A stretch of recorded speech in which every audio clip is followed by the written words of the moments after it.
The following is an exclusive presentation of Blaze Sports. Hello, everyone, and welcome to another edition of Blaze Game Day, but a special edition because not only is it winter break, but it is also time for the college football playoffs, and we have ourselves the resident experts of college football here, Parker Porrill, Shay Moloney, and Aidan O'Neill. Happy holidays, fellas, and I know it's not just Christmas, not just Hanukkah, not just Kwanzaa approaching, but the sports equinox known as the college football playoffs. How excited are y'all? Well, I'm pumped. I love college football playoff, obviously, and its expansion and all the games, but obviously just bowl season in general. We have the stat that come out. I think starting last, what was it, Friday or Saturday? There's a college football game or a football game of any kind every single day when you count the NFL with college football. So we have the Salute to Veterans Bowl tonight. I'll be dialed in on that, Troy versus Jacksonville State. Um, and from tonight on, there's just going to be football, the gridiron on the TV every single day. So I'm excited. Yeah, I'm also fired up. So much parity this year in college football. Seeing Ohio State lose the Big Ten championship to Indiana, I think just opens up the door for so much dialogue on this show. And it's one of the more fun years that I can remember. I mean, there's so much going on and a lot of drama too. So it's been crazy. Yeah, there's a lot going on. Transfer portal also will open over this winter break, so plenty to get excited about. Kind of the free agency here in college football. So a lot going on. You mentioned the Big Ten championship between Ohio State and Indiana.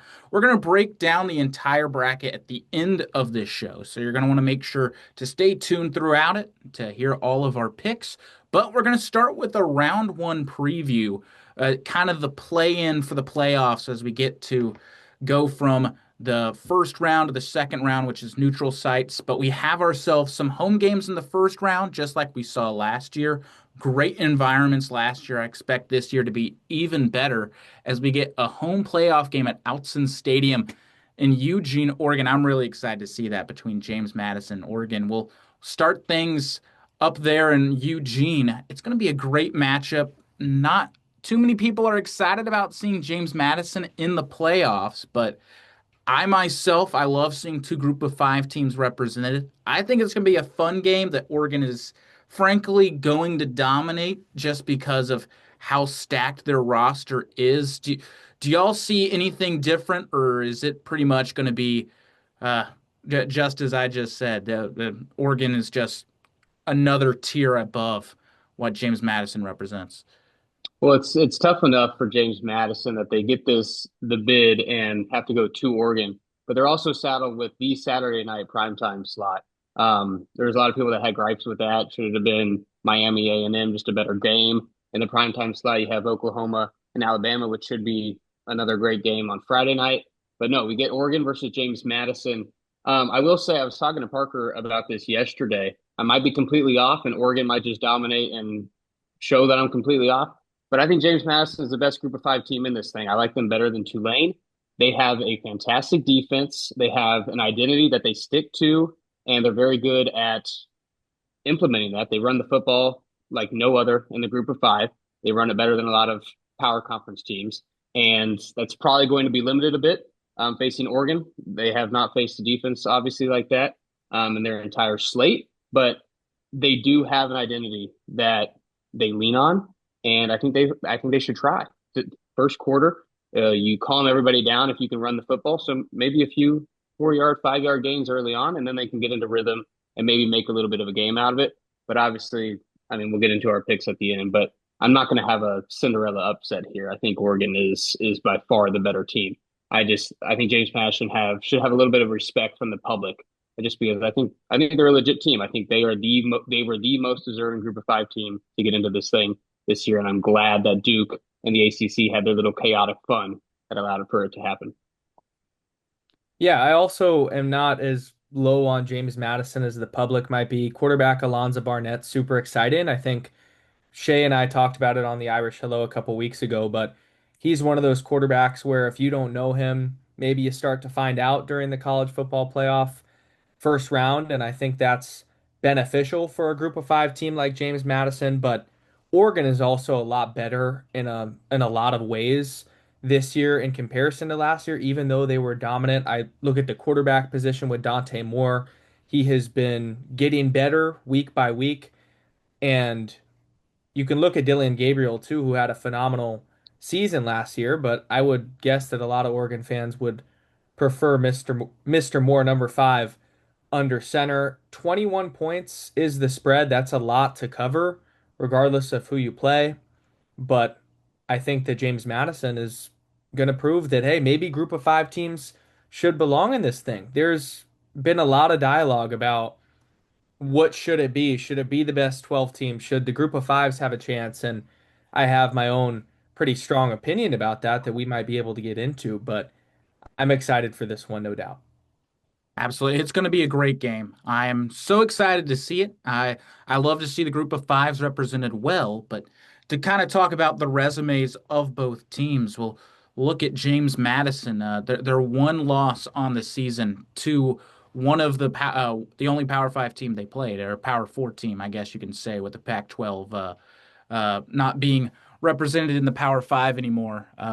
James Madison lost to Louisville on 28-14. A lot of people pointed that out. Manny Diaz of Duke, especially, was pointing that one out as the Blue Devils had a late push to the playoffs. I didn't think they had much of a case there to get in over James Madison. But either way, a lot of people pointing to that being James Madison. They played a competitive game against Louisville, but ultimately still lost by a couple of touchdowns. But the one thing that I will say that James Madison has in their corner is a 4-point win over Washington State. And this is a Washington State team that pushed Ole Miss almost to the brink on the road. So this is a very good win for this James Madison team. Do you think there's anything about the resumes that write off James Madison? Or do you think if you look at the resume, it only helps James Madison, Shay? Well, it definitely doesn't help, but the old cliche, the adage of you got to play who's on your schedule, and you try to beat everybody that you can, and they did that. They lose to Louisville, but there's another team that made the college football playoff this year that also lost to Louisville. That was in their home building. Louisville beat Miami at Hard Rock, and so I mean, you can nitpick James Madison for the teams they didn't beat, but you're looking there, they have double digit wins already. They dominated the vast majority of their games in a Sun Belt that's not the strongest, but it's also not the weakest group of five conference. I put the MAC below them. I put Conference USA below them. And so I think they were tested in some games by teams that are going to win bowl games this year that they just dominated and proved that they were a level above that. Now, are they to the level of competing in the playoff? We will see, and probably not. But again, they played who was on their schedule and they handled who was on their schedule rather easily most of the weeks this season. And I think they have a lot of redeeming qualities that make them deserving of at least playing in the spotlight. Yeah, and Aidan, to focus on this James Madison team once again, they have the second best defense statistically when you look at yards allowed per game, only allowing 247.6 yards per game. That's the second best in the entire FBS level of NCAA. I mean, yeah, I thought their offense was going to be good. You highlighted an offensive player for them earlier, but their defense as well. What does their defense have to do to step up and shut down Dante Moore and the Oregon Ducks? Well, when Dante Moore is at his best, he's super comfortable in the pocket. And yes, he can extend plays with his legs, but he's really comfortable inside those hash marks. And I think that that is going to be the biggest key for James Madison is to make Dante Moore's life difficult. Their linebacking core is super good. Trent Hendrick in particular is their leading tackler, and they can really cause havoc regardless of who you play too. I mean, it's really difficult to score 50 on anybody, and they did that a lot against their opponents. And it's also really difficult to hold teams to under two touchdowns. Also did that. So there's confidence coming into this game for James Madison too. They've proven a lot. I feel like they're playing their best football at the right time. It's good for them that that one loss came against Louisville at the beginning of the season. That was only week two. Absolutely. James Madison in Oregon should be a great game. Has the prime time slot on Saturday. we'll find out if our predictions are correct, and you'll find out if our predictions are correct when we give them at the end of this episode. Make sure you stay tuned for that. And we still have plenty more games to break down in this first round, with the games taking place this weekend, of course. And highly anticipated game for me. You see the Alabama pin in the background. This next one, Alabama traveling to Norman to take on Oklahoma. Third time's the charm for Alabama, maybe. We'll see. Personally, I think this is going to be a really hard-nosed game, both teams with a lot to answer. Everybody pointing at Alabama limping into the playoffs with the loss to Georgia in the SEC championship, which was a tough loss, a tough game to watch if you're me. But also Oklahoma, Mateer has not had the same stuff that he once had early in the season. Not looking too good against LSU, sluggish against Missouri as well. So these are two teams not looking their best heading into the postseason. Shay, what's your initial thoughts on this matchup between these two? Well, it's very interesting that we not only get the rematches that we do in the playoff this year. We're going to see Alabama, Oklahoma again later down the line. We're going to see some rematches as well. We see Tulane and Ole Miss in the first round again. That's a rematch of the regular season game. But not only is it the second time this year, it's also the famous loss that Alabama had last year, which really prohibited them from making the playoff a year ago. And so does Kalen DeBoer lose for a third time against Oklahoma? It's possible because of the defense that the Sooners have. We just talked about how good James Madison's defense was statistically. Oklahoma's defense is the reason they're in this thing. They have a strong case for best defense in the country, and it's been even better when they've played at home. We keep waiting for John Mateer to return to the form that Mateer was in at the beginning of the season. And now we're questioning, is the hand injury still hampering him? Is he just playing tougher teams than he did in the beginning of the year? He definitely rushed back against Texas to try to get that win halfway through the year. He definitely wasn't ready to come back yet, but it's getting more and more concerning each week that Oklahoma's offense has not been the high-powered machine that you maybe could envision to go along with the defense in the beginning of the year, where you have a dynamic John Mateer following his offensive coordinator to Norman, and it's going to be fireworks, and they're going to be a complete football team that plays complementary football with how good Venables' defensive scheme is on that side of the field, and it just hasn't panned out that way. And I'm not sure if we can blame the injury at this point. So it's just a test to see how many games against the toughest teams you'll play all year, back to back weeks, can the defense actually win? Or is Mateer going to, with the time off in between the regular season and the first round playoff game on Friday night, is that enough to kind of reset yourself and get that offense back to what they could possibly? I mean, we saw Ohio State last year. They limped into the playoffs as well, but found their groove first round and on and carried that momentum to a national championship. Oklahoma, I'm not going to say they're in the same position, but it's not too dissimilar. I absolutely agree. And I do think that this game has the most question marks and questions for both teams to answer out of any game, out of any matchup in this first round. There are so many questions I have for each team. I am excited to find the answers, but also speaking to questions, the ninth and 10th seed to this playoffs, Alabama and Miami. There are question marks on whether or not they should have gotten in. People questioning whether or not, mainly Notre Dame, whether or not Notre Dame should have gotten in, or whether BYU should have slipped in there. Aidan, I'm going to ask you just out of the gate, did the committee get this right? We'll show the bracket right now. Did the committee have it correct with putting Alabama in the 9th seed and putting Miami in the 10th over Notre Dame and BYU? No. And a lot of that just has to do with their lack of consistency from the beginning of this whole thing. I think I could have gotten behind Miami being in over Notre Dame if that was what we were talking about 4 weeks ago. But when they came on the screen on that Tuesday night selection show, when there were so many upset Notre Dame individuals, and they said the one reason that Miami got in was because of BYU getting blown out. So then they dropped a spot, and now we're going a head to head comparison between Miami and Notre Dame, when that same head to head comparison could have been made even if they weren't right next to each other in the standings. So there was inconsistency there. Alabama only dropping one spot also to me felt wrong because one team was really punished for their big conference championship loss, one could say. And then Alabama does the same thing, but I feel like the tone is different because of the number and the crimson tide across the chest.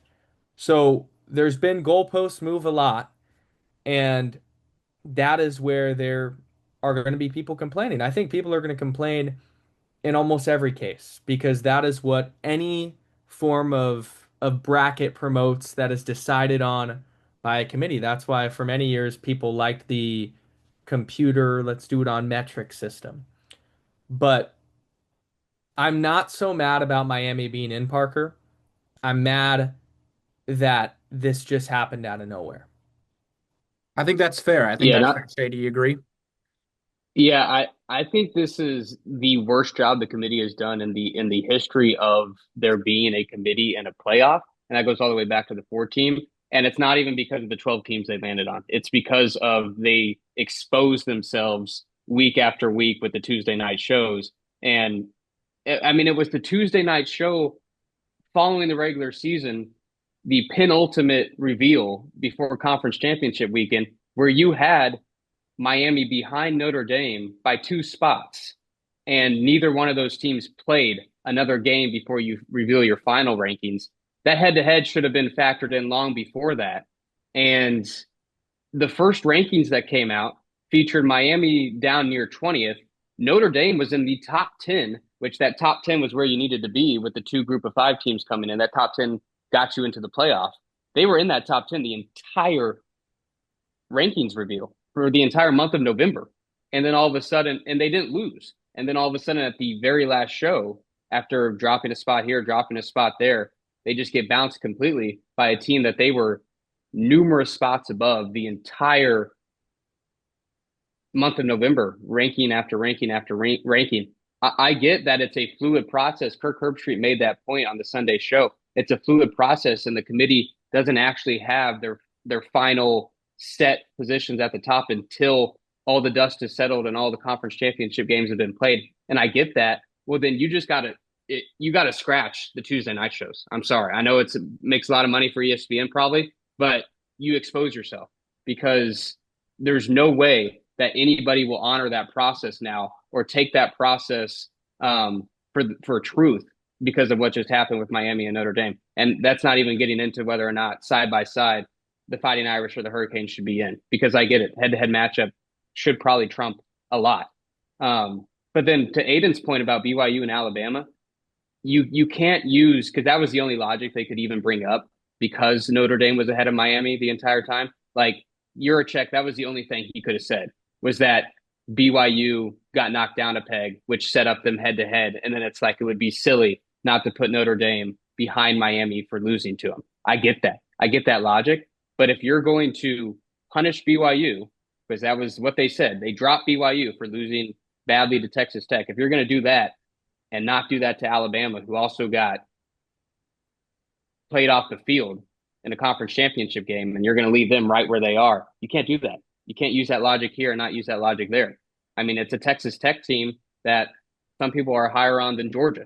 So, like, are you giving Georgia that much credit? So you're not punishing Alabama, and Alabama beat them earlier in the year? I guess maybe it's just the process to get to the point where all the controversy was just completely flawed.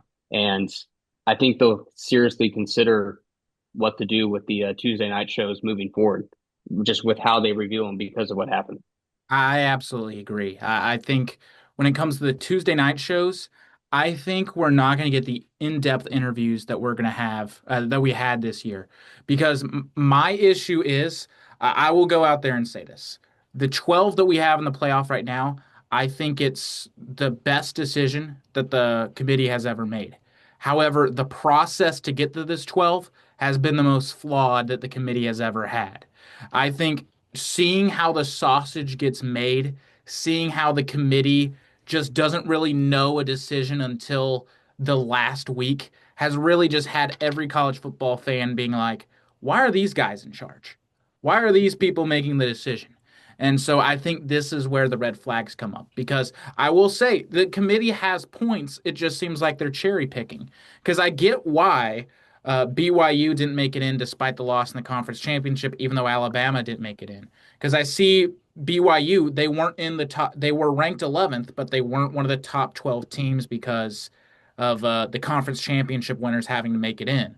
So they had them drop because they lost in the conference championship, meaning they didn't get in because they weren't in the top 12. But why that all of a sudden has Miami jumping them and then Miami jumping Notre Dame because they're right next to each other? Head to head shouldn't matter because they're right here.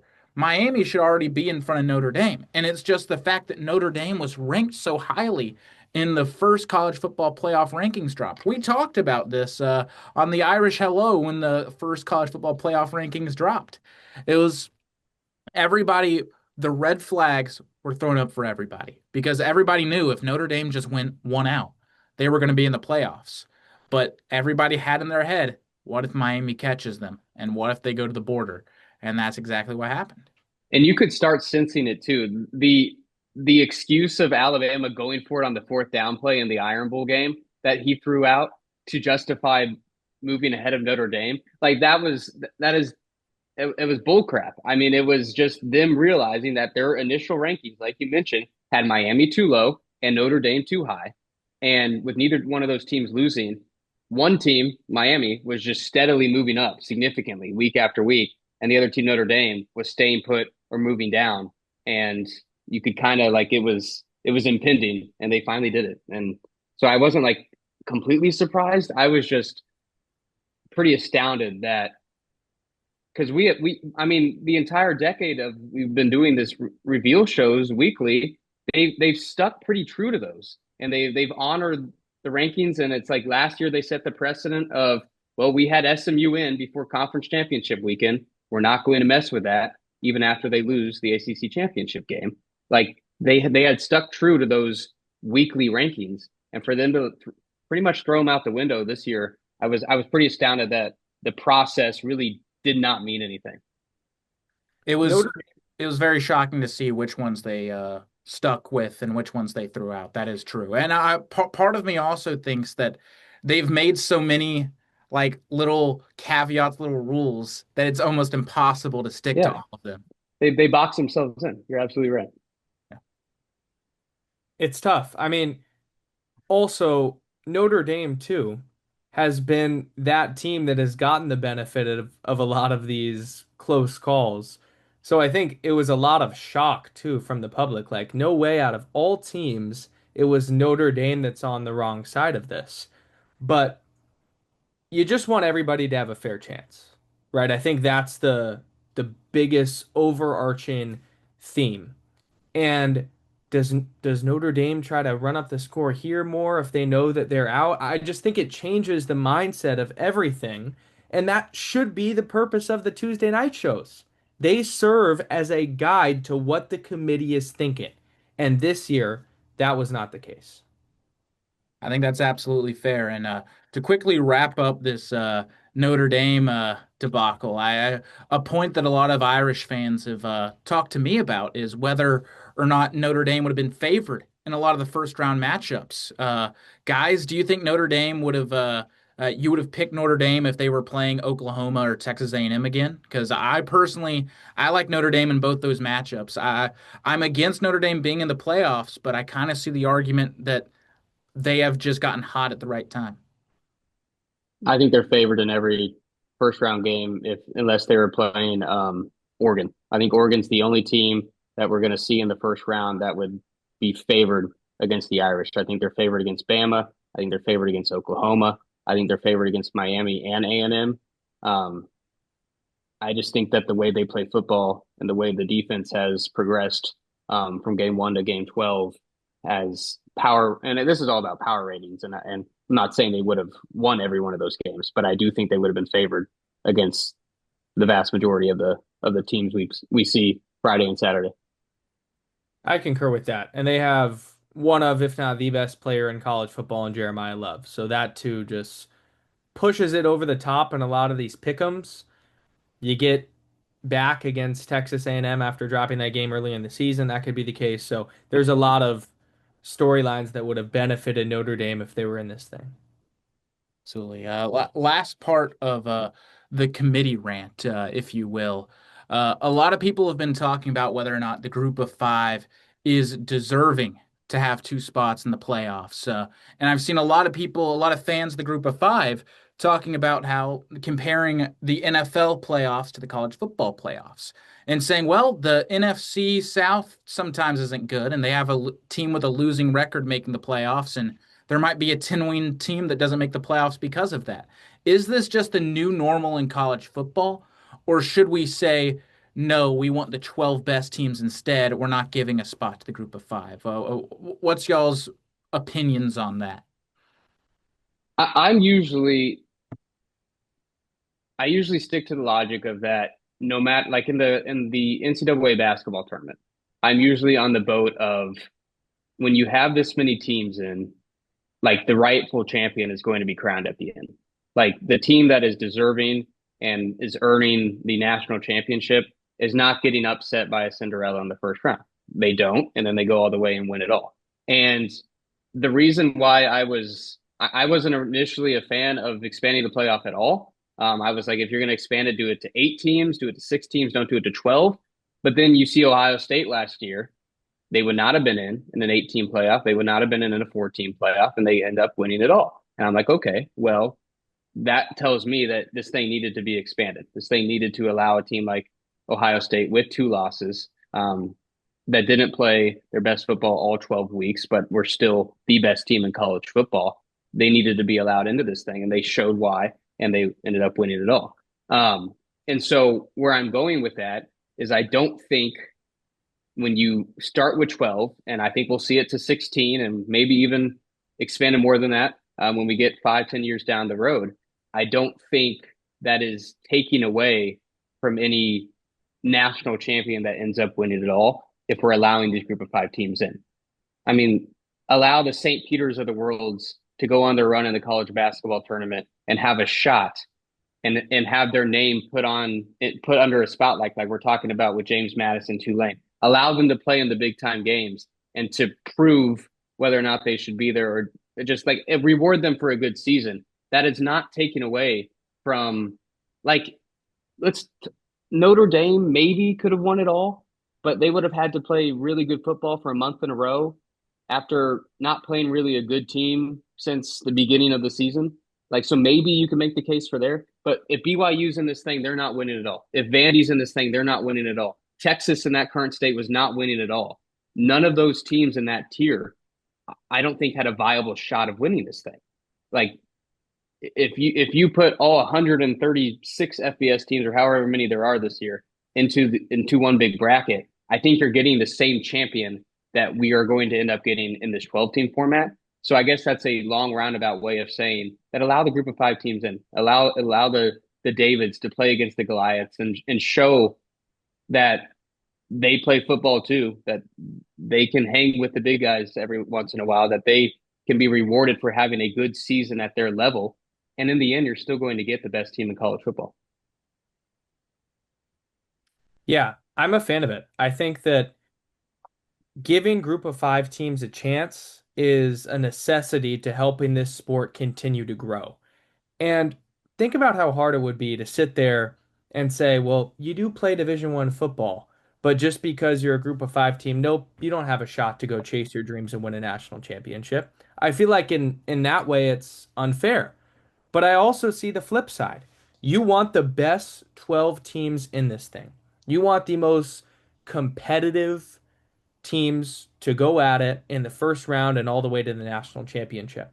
I'm a fan of it right now with the 12-team format, but I think for a way to make this more popular is you move it to 16 because I think for the common fan, it would be a much easier pill to swallow if, yes, the top 12 teams in the country are in the college football playoff, and then we can figure out the next four. That feels like a more true 16 versus 1 could be, or, well, with the buys, it would obviously be different, but the 16 seed, that's the group of 5, and they have a shot in the first round. I think the 12 team part is kind of what's throwing everything off.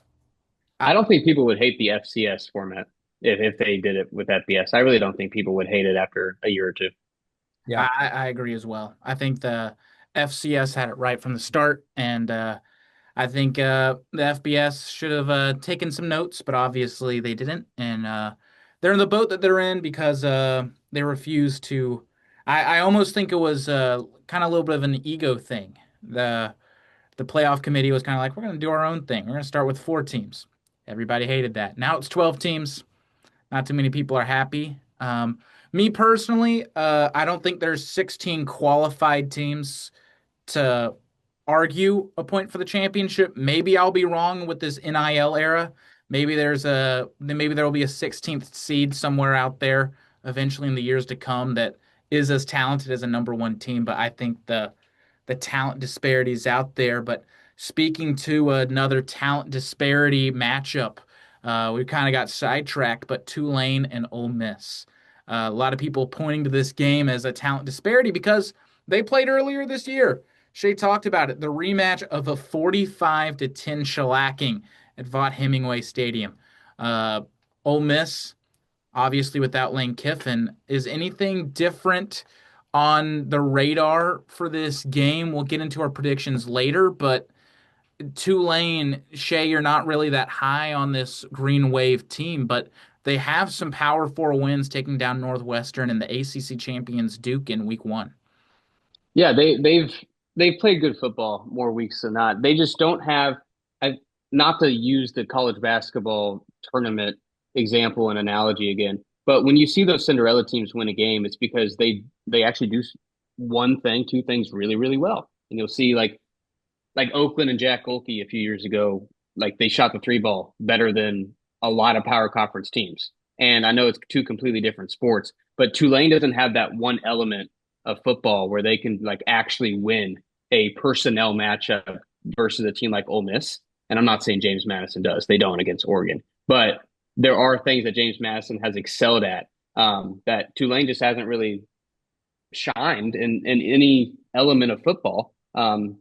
Except for I guess you can say winning football games, which is a pretty important element. I just don't think unless Lane Kiffin departing Oxford is that significant of a net negative, I don't see this one looking too different than the first time they played this year.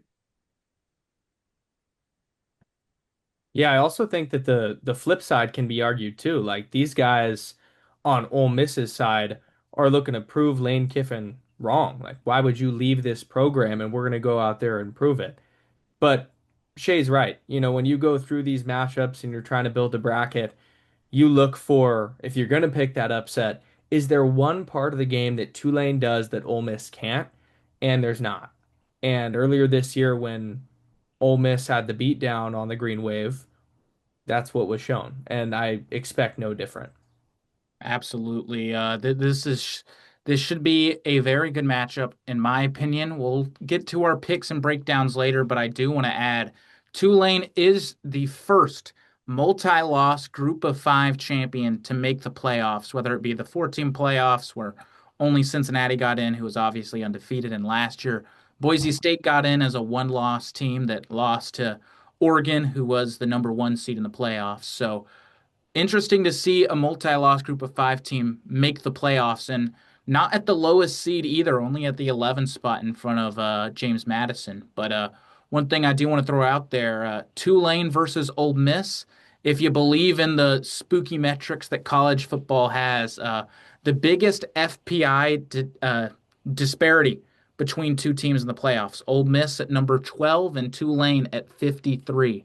That's a big difference between those two teams, whether or not you believe in those mythical stats like that. I think it's going to be interesting to see how these two teams match up physically. Because I'm somebody who I went back and I watched the first time these two teams played because I was like 45-10, sometimes 45-10, sometimes we see group of five teams hold on and then it gets ugly late. But no, from the gun, Ole Miss outplayed the Tulane Green Wave. They outplayed them physically. They out-schemed them. Tulane didn't look like they belonged there. They only had a field goal through the first three quarters of the game. Like they were outplayed.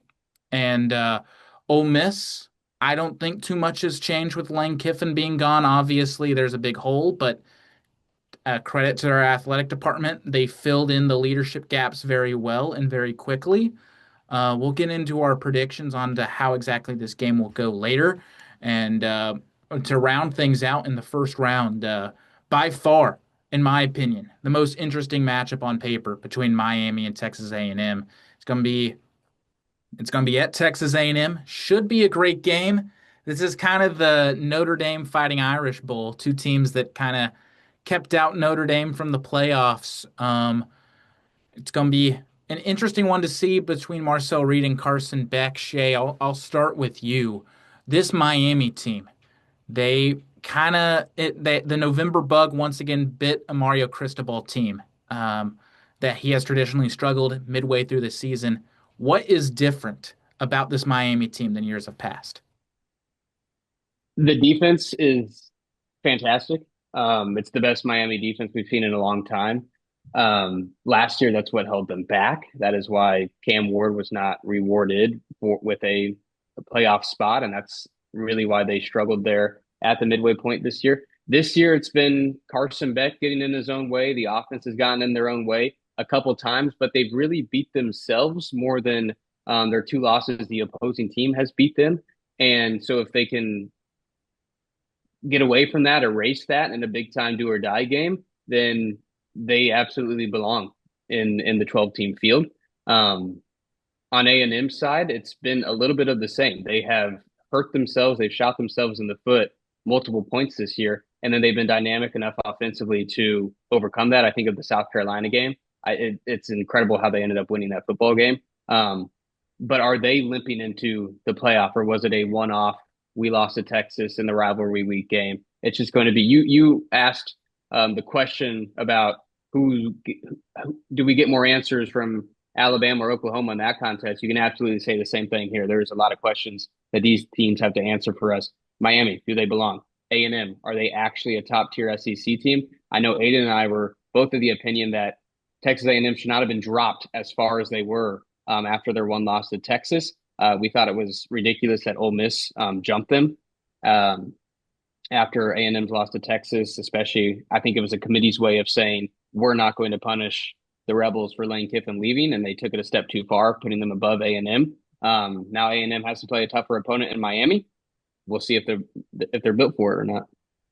Yeah, we absolutely will. And Aidan, to kind of talk about Texas A&M more, their strength of record rating, according to ESPN, is at a 5. And part of that is due to their tough games against Notre Dame, Missouri, LSU, all those games, good wins.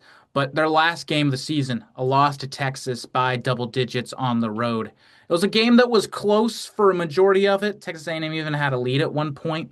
How much does this loss impact Texas A&M heading into these playoffs? And do you think it continues to affect them in this first round, or do you think Mike Elko and his squad have kind of pushed past it and are ready to explode when they take on the Hurricanes?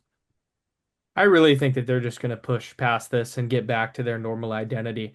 If that loss to Texas was in College Station, maybe my tone and sentiment would be different, but it's on the road. It's a Texas team at the beginning of this season that was considered to be one of the best in the country. Arch Manning was in talks, even though he said personally he's going to stay at school, to possibly go top 5 in the draft. So that team had the bodies. They were deep into the college football playoff last year. They don't have a bad loss. That was their one loss all season. So I can't just give up on Marcel Reed and company after seeing this sample size, and you get 11 good games and maybe one game that's not so great. But you hit the nail on the head, Parker. What makes this so fun is that it is fueled by storylines and drama. Miami, who do you belong here, or were you kind of gifted an opportunity by the committee? And Texas A&M dropping in the rankings, they also have so much to prove. And that's kind of what the playoffs are for. And speaking of something to prove, a lot of players were awarded for what they've done throughout this season. We'll talk about the Heisman and our opinions on many of the awards given out in college football when we return on Blaze Game Day. It's the third year in a row that Ethan's gotten me the same set of pencils. I really don't even know, what he's thinking. Maybe he thinks I collect them or Well, something? he's gotten me a notebook for 2 years. I take my notes on my computer. Well, you did tell him you like the movie The Notebook. That's a little out of context, don't you think? Oh. Parker, you okay? Yeah, I'm fine. Oh, hey, what time is it? It's 9:24. Oh, that's not too bad. It's 4 hours. I usually sleep in on the weekends anyways. The weekends? Parker, it's Thursday. Oh, shoot. Sorry, I'm late, you guys. Oh. Is he gonna be okay? I think so. We probably should have asked him what month it was, though. Last time I caught him Christmas shopping, and it was February.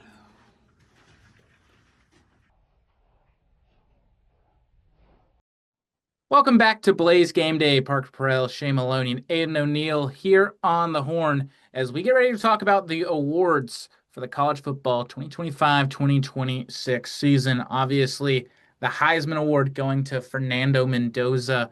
Was there any controversy to you guys about this award going to Mendoza? I personally think that the committee got it right.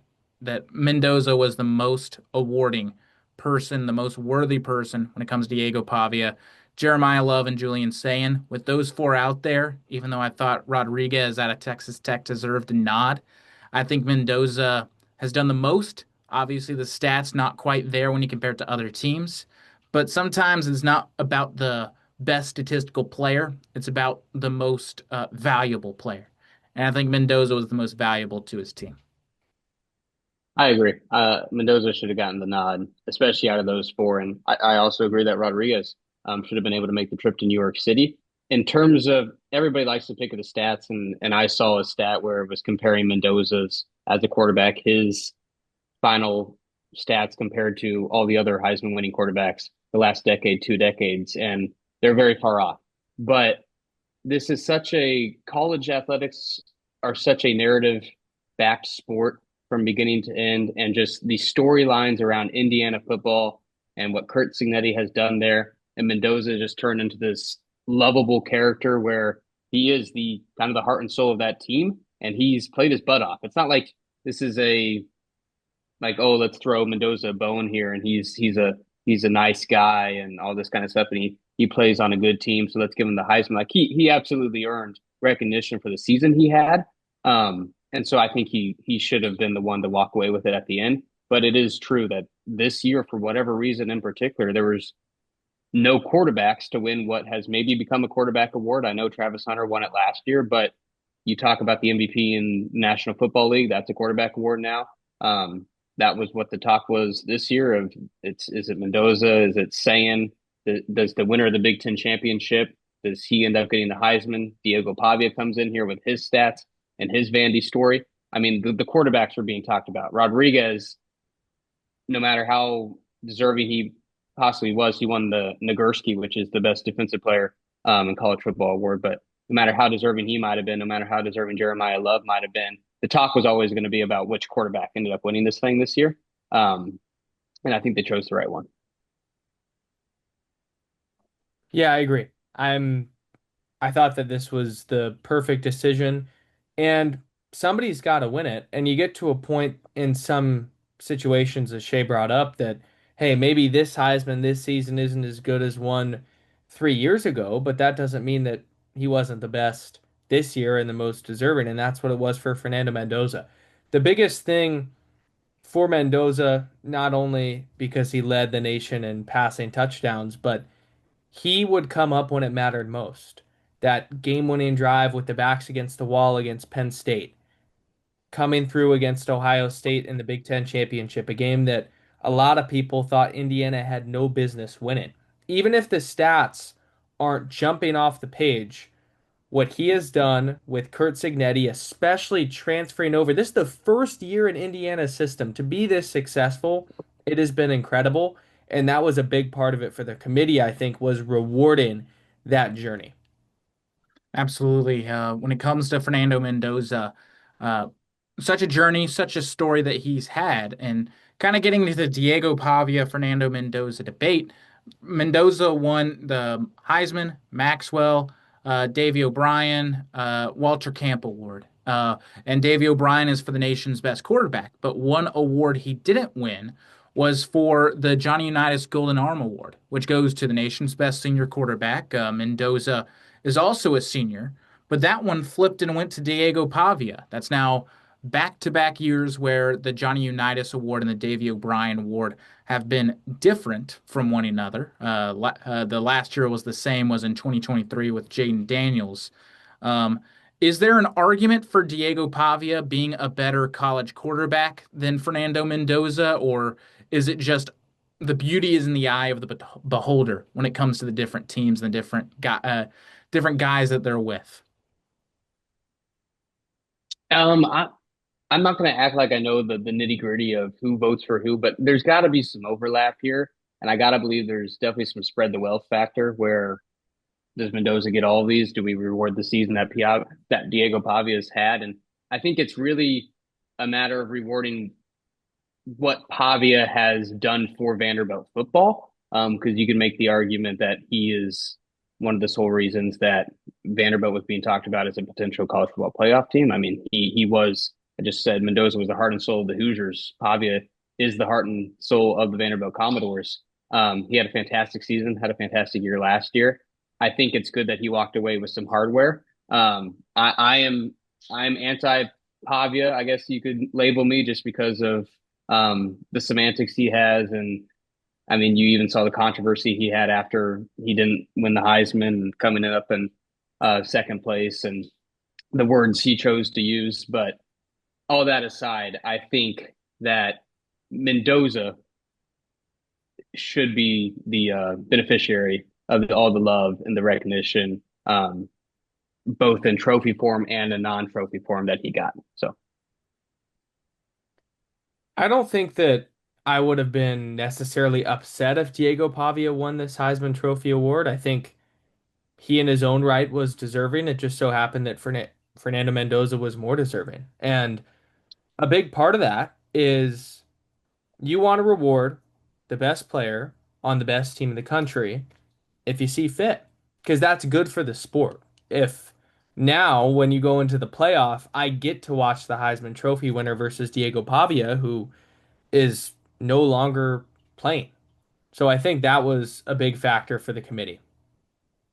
I definitely think those are all factors that went into play. To quickly talk about the biggest controversy that I saw on the internet about the awards was the Blitnikoff. It's almost 3 straight years now where there's been a controversy, or 4 straight with the Blitnikoff. Uh, I think once again there's a good reason for controversy for this one, with Makai Lemon winning it out of USC. A lot of people wanting Jeremiah Smith out of Ohio State. Some Arizona State fans also wanting Jordan Tyson to be in the mix, even though he was injured for a lot of the year. I think there's tons of great cases, but I personally like the nod to give it to Makai Lemon because I think the stats are there. I think the numbers are there. Jeremiah Smith has a great case for it. It is interesting that he got the nod for Big Ten wide receiver of the year. And in fact, that Makai Lemon is also in the Big Ten. So I do think there's a little bit of a voter discrepancy between those two groups. Do y'all agree with the controversy here? Or do you think it's Makai Lemon is the clear, solid choice? I think Makai Lemon's fantastic, so I had no issue with him winning it. And I think it's one of those things where, like, sure, you won the Biletnikoff Award, but I know this might not mean anything to Jeremiah Smith, but when you still think about the best wide receiver in college football, it's not that you now think it's Makai Lemon just because he got the Biletnikoff. And there's a whole lot of factors to go into it. USC, that offense slings it. I mean, Makai Lemon was getting catch after catch after catch from a quarterback and an offense that wanted to throw the football over and over again, where Ohio State was more of a ground and pound, saying would throw it when he needed to. Jeremiah Smith was also playing with Carnell Tate, who could be the first receiver taken in this year's draft. So there's a whole lot of things that play into it. But the Biletnikoff, I mean, a few years ago, Jalen Hyatt won it at Tennessee, and just because he had a fantastic statistical career, he didn't end up panning out in the NFL. It just doesn't matter. It's not. I know it's the award for the best receiver, but like, just reward seasons when you can and when they're deserving. And I think Makai Lemon's season was worthy of recognition. Jeremiah Smith has another year in college football. I guarantee there was some of he's not going to leave Ohio State without winning the Biletnikoff Award. He's still got a junior season to go and get that trophy. That last point that Shay made is a big one, and that's where I was going to go. It's Makai Lemon is going to the NFL this next season and very well could be a first round pick.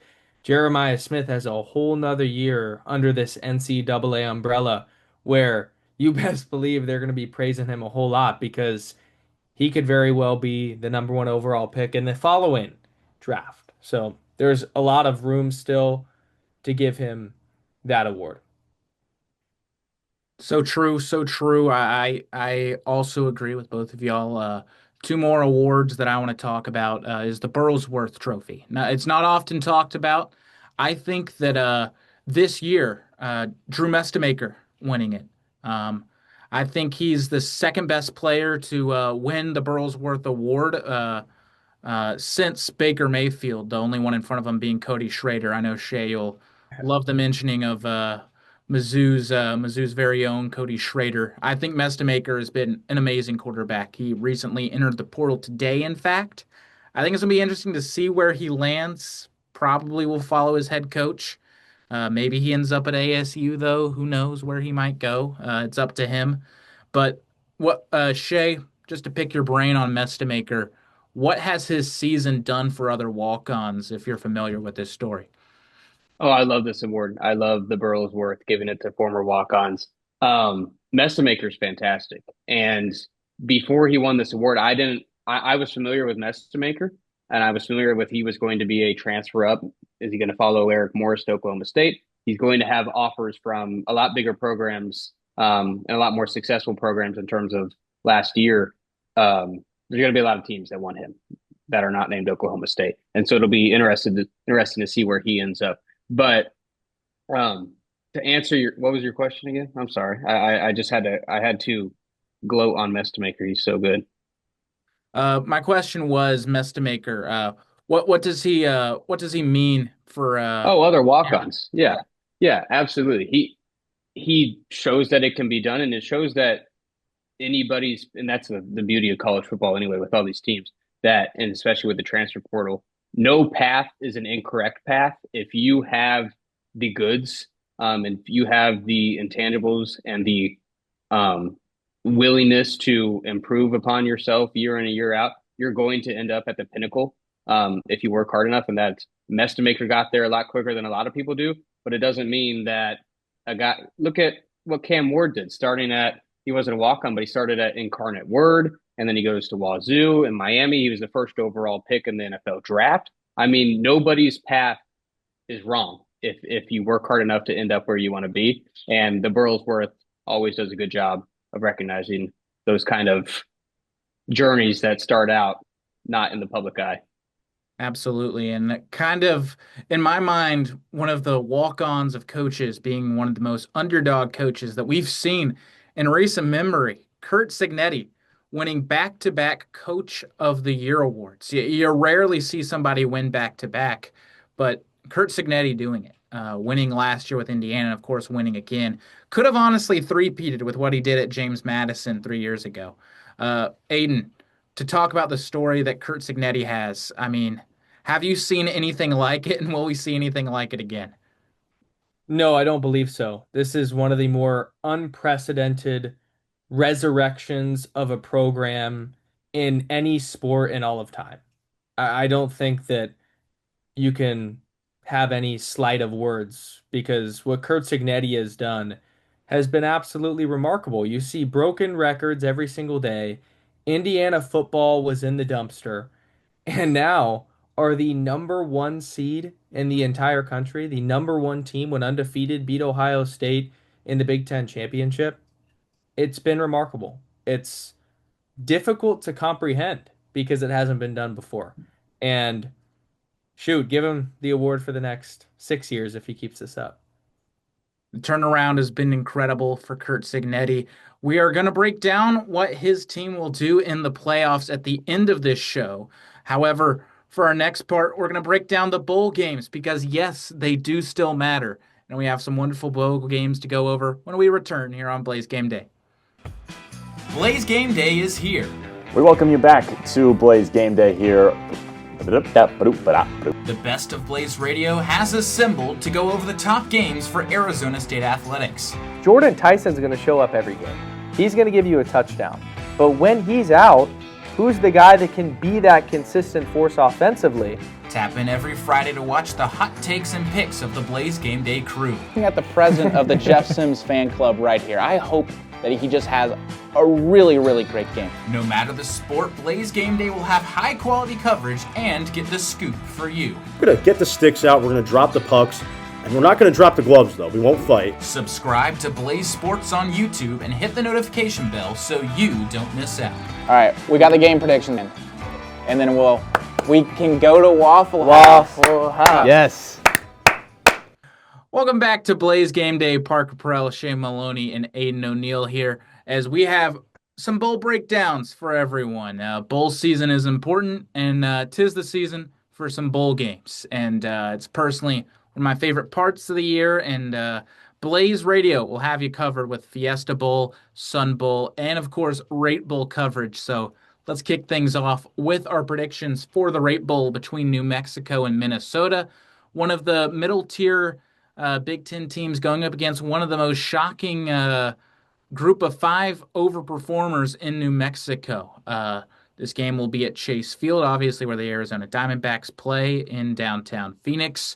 Should be a great interconference play between the group of 5 and the Power 4. Shay, what do you see between these two teams? Yeah, I'm going to go Minnesota right off the bat just because PJ Fleck is 6-0. He is undefeated at Minnesota in bowl games, and this is kind of what the Golden Gophers do year in and year out. They're mediocre during the regular season. They get a bowl game and they win the thing, no matter what. I'd like the prediction a lot more if I knew finality on whether Darius Taylor, their stud running back, is going to play or not. But I think either way, they get the job done. Lobo's fantastic season under Jason Eck. And not to bring up any sore subjects, but if there was a world in which Dillingham went off to Michigan, Jason Eck would definitely be on a short list of coaches to replace him in Tempe, I would say. He's done a great job. Yeah, this is a tough one. Both really good teams. I'm just going to pick Minnesota because in the Big Ten, you play a physical brand of football, and I think it might be too much for a group of 5 team. Shay mentioned the stats as well, but they're kind of built for these bowl games. So I think they win a narrow one. That spread is 2.5 for a reason. Give me the Golden Gophers by a touchdown. I think those are both good picks, but I'm going New Mexico on the other end. I'm a big PJ Fleck guy. I love what he does. I think he's coached he has such a great program in Minnesota. He's going to continue to improve them and get them to be stable. I know it's been tough ever since that great year in 2018. They've kind of been a little up and down. Mo Ibrahim got injured, and then they've been struggling to find consistency. But they win bowl games, as Shay said, but not this bowl game. Because this Lobo squad, they're down in the dumps after missing out on the Mountain West Championship after a tough loss to San Diego State. Tiebreakers got them. Great win against San Diego State, but the tiebreakers got to the Lobos, so they missed out. I think this is a team where I haven't seen too many transfers into the portal, too many guys opt out. This is clearly a team that is hungry to prove all the doubters wrong. I think it's a great game either way. The Big Ten brings the physicality with Minnesota, but the Lobos, they have a lot of heart, and I think that's what the Bullbusters, what they're made of, the team with the most heart, and I really love this Lobos squad. Should be a great game, and should be a great rate bowl. And speaking of a bowl game that everybody thought might have been a national championship going into this season, the bad boy Mowers Pinstripe Bowl between Penn State and Clemson. These are two teams that started in the AP preseason top 4, and now, of course, playing in the Pinstripe Bowl instead. Kind of a cataclysmic reversal here. I'll go ahead and give my prediction to start things out. I really love the way this Penn State team is playing. I think they're doing a great job with all the injuries, obviously. James Franklin not being there, Drew Aller hurt. A team that was shot when it comes to their pride and the mentality that they must be in right now, the mental headspace. It wasn't good midway through the year. But shout out to Smith and his crew getting the team back on track, getting some tough, hard-fought wins, pushed Indiana to the brink. But that said, Dabo Sweeney, he somehow pulled it through. I didn't think they were going to make a bowl game this year. I did not. After the way it looked midway through the year, they had a losing record. I was like, this is a tough way to end the year. I don't know if Clemson can do it. They pulled all the way through. So give me the Clemson Tigers just because I think, once again, bowl games, it comes to who's still with the program, who's there physically. I think Clemson, they have more people there, they have more availability, and they've played physical to end the year, which I think Penn State has kind of struggled with. I love that they set these teams up against each other because you're absolutely right. It's the two teams that failed to meet expectations and then some, like colossal failures. If you look at the season holistically, Clemson's roster wise, they're going to be without a lot of defensive guys that are declaring for the NFL draft. But I think Cade Klubnik will play their quarterback, and that will maybe set the tone for the majority of the offense. I think their star receiver Antonio Williams declared for the NFL draft and won't play. But other than that, hopefully their offense stays intact because I'm going Tigers as well. I threw out the PJ Fleck Minnesota statistic. Clemson, they're trying to win a postseason game for the 15th straight season. They have went 14 straight years where they've won a postseason contest. This is the only one they have this year. They don't have an ACC championship game like they usually do. They don't have a playoff game like they did last year. They have the Pinstripe Bowl against Penn State. Two wounded animals going at it. I got Clemson. I also have Clemson. They've been playing great football down the stretch. Just had a big win, or not just, but their last game of the season was at South Carolina. They won by 2 touchdowns. And Dabo Sweeney just does this when it matters. And although the bowl games now don't have the same magnitude, I think that Clemson will be just fine. One thing to note, Penn State opened as the favorite, and it's moving in Clemson's direction. I haven't seen all the opt-outs, but that's a sign that a lot of folks are on the Tigers. A lot of guys are rocking with the Tigers. We'll see which one will win. Should be a great Pinstripe Bowl, of course, at Yankee Stadium.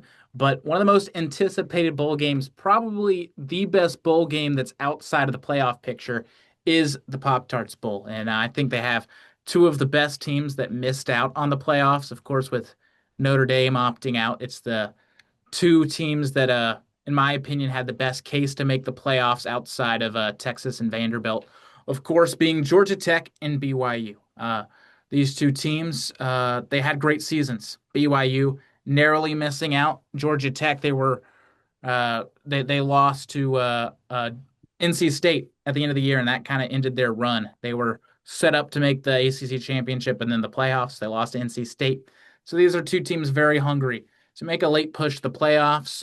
Pop-Tarts Bowl should be a great game. It's always very entertaining. Shay, is there any big upset here, or is it pretty much going to stay the course? I think Georgia Tech has one of the better arguments in the entire country of like, well, people are talking about whether Duke should have been in as the ACC championships over a team like James Madison. Well, Georgia Tech is probably furious with the ACC tiebreakers, and I think those got amended today, actually. But they're probably a team sitting there. It's like, we would have beaten Duke. We would have beaten Virginia. Like, get us in there into the playoffs. And they had a fantastic season. Haynes King, we just talked about the meaning of the word valuable when it comes to the Heisman. I think he got some votes because he really does embody the most valuable player on a team. Like, he put the Yellow Jackets on his back over and over again this year. They lose their offensive coordinator, Buster Faulkner, to Florida. He's one of the better offensive minds in the country. Not sure how much that hurts in a case like this, but I'm going with the BYU Cougars. I think they will have a headspace where it's like, look at Notre Dame over there, barely missing out on the playoffs. They're saying we're not going to play a bowl game at all.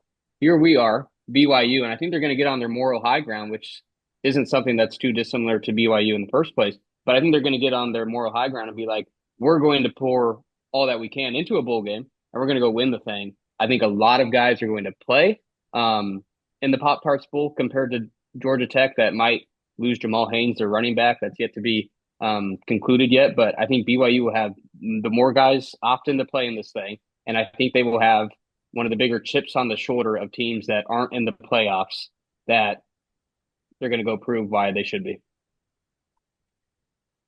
I also like BYU in this game. They've only lost to one team all season long, and that was Texas Tech. So until you see something different, it's hard to believe it. And both of these teams have been accustomed to playing in close games. You look at all three of Georgia Tech's losses, they were relatively close. BYU has been on the other side of close games. They've won a lot of them, and then just the two blowouts against Texas Tech. But a ton to prove. I think more to prove on the Cougar side after missing out on the college football playoff.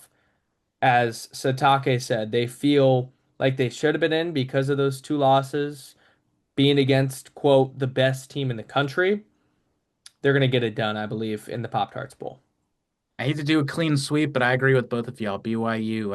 I think, and not to tip my hand with the selections that we're gonna have in our bracketology at the end of this show, but I think we're gonna find out how good this Texas Tech team is because BYU I think wins by a couple of touchdowns against Georgia Tech, and it's for a multitude of reasons. Obviously, some opt outs for Georgia Tech, but I think BYU they're a lot better than the committee in the world has given them credit for.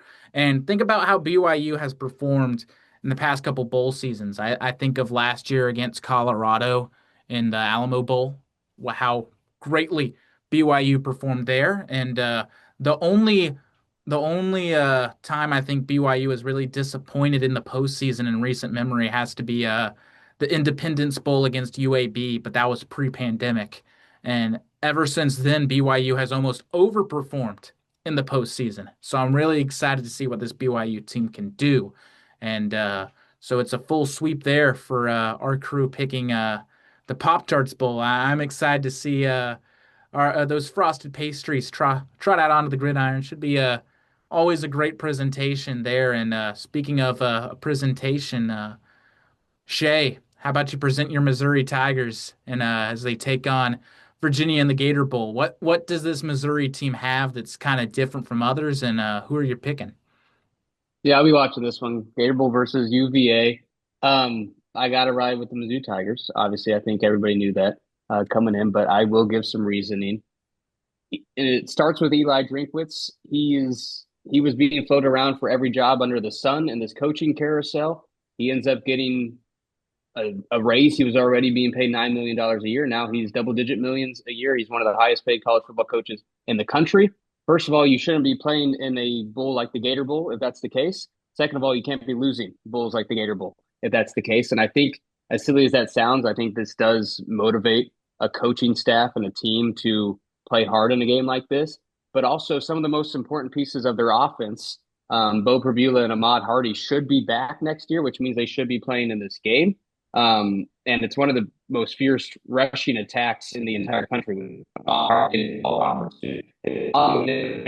because of how good he is for a backup running back. And so those two guys paired with a defense that has been flat out incredible this year and has kept Mizzou with all the quarterback injuries and the changes there on the offensive side. The defense has kept them in a lot of games this year. That will show up in a contest like this. I would be worried about the opt-outs today. We had Brett Norfleet, the tight end, say he's not playing, and we had star linebacker Josiah Trotter say he's not playing. I'm worried that would start a domino effect with other guys in similar positions, say they're going to opt out as well. But I don't know if it matters. Virginia's side, they're not sure if their starting quarterback, Chandler Morris, is going to play in this game. They are kind of suffering the fallout of losing the ACC championship game in the manner that they did and falling short of being in the playoff after we come into the year and Tony Elliott's on the hot seat. Like, they had a fantastic season, and for it to just take a sharp nosedive at the very end like it did, I don't know how easy it is for them to get up for a game like this. I really don't. And they will need to get up to beat a Mizzou defense that has played lights out this year. And no matter if it's Prabula, who's been injured off and on this year, or it's true freshman quarterback Matt Zollers, the fact that Zollers got reps this year in the regular season against SEC competition, I think he would be just fine playing and starting in a game like this against Virginia. So I've got Mizzou. I also have Mizzou. They have one of the best running backs in the country in Ahmad Hardy. And I believe when you have the best player on the field, you generally win. That 7 point spread discrepancy kind of tells the story. And for Virginia, they had their playoff hopes right in front of them with just a win against Duke. And I think a loss like that could really be devastating and make it difficult to try and come to play when bowl games now seem meaningless. So I've got the Tigers coming out on top. Good pick, good picks all around. I have three reasons I'm picking Missouri in this one. It starts with an S, has an E in it, and it ends in a C. I think the SEC has been such a great conference this year. Obviously, me and Shay, SEC fans, being from Alabama, Missouri. But to not be biased, real quick, I really think that Missouri has fallen. You might look at their record, and they've fallen for conference cannibalism. They've had such a hard road this year, such a tough track record there, whether it be them facing Alabama, Vanderbilt, Oklahoma. They've just had a really tough road this year. And as Shay talked about, the defense that the Tigers have kept them in those games. Prbula got hurt. Starting quarterback at the beginning of this year got hurt as well.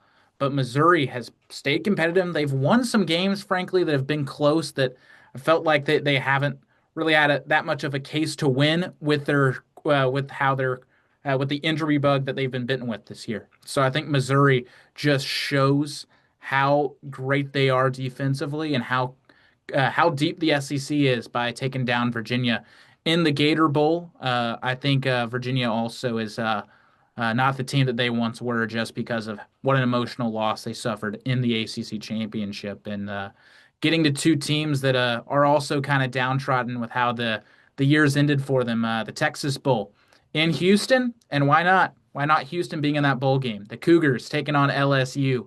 I'll open things up with my pick in this one. I think Willie Fritz is a phenomenal head coach, one of the most underrated in all of college football. You can't doubt his teams, and you especially cannot doubt his teams in the postseason. You saw what Willie Fritz did in the Cotton Bowl as Tulane took down USC. Caleb Williams led USC as well. I think this Houston Cougars squad, although not as big of a Goliath this time, taking on LSU, but I still think they get the job done. I'm on Houston. I think you talked about it with the rate bull, and that's being New Mexico versus Minnesota. Who has more to play for? Houston has the heart in this matchup. LSU's been a mess this year. If you asked them before the season what kind of game they'd be playing in at the end of December, they're not going to tell you the Texas Bowl against Houston. That's for sure. So Connor Wegman, their quarterback, just announced that he was going to come back next year. He'll play in this contest. Houston's just been a great story this year, and they were competitive in a good Big 12, and they knocked off teams like ASU and helped prevent the Devils from being in the Big 12 championship at the end of the season. And so they're a dang good football team, and they've shown that, and they've shown that they can beat a ravaged OSU team that has had the more talk has been on them about who's their head coach coming into the season and who they fired, way more than the players on the field and who's opting out and all this kind of stuff. And speaking of opt-outs, they're going to have a ton to go along with all their injuries. Nussmeier's not playing in this one. He hasn't been playing since, I think, week 10, week 11. A lot of offensive players are in the same boat. I think the only way LSU wins this is if they have enough guys that are trying to audition for Lane Kiffin. And it's like, I should be retained on this LSU team. Look how good I am playing in the Texas Bowl. I think that's the only path they have to a win here. Just the talent of the reserves for LSU are that much better than the starters for Houston, and I'm not sure if they are. Yeah, I've also got Houston winning this one.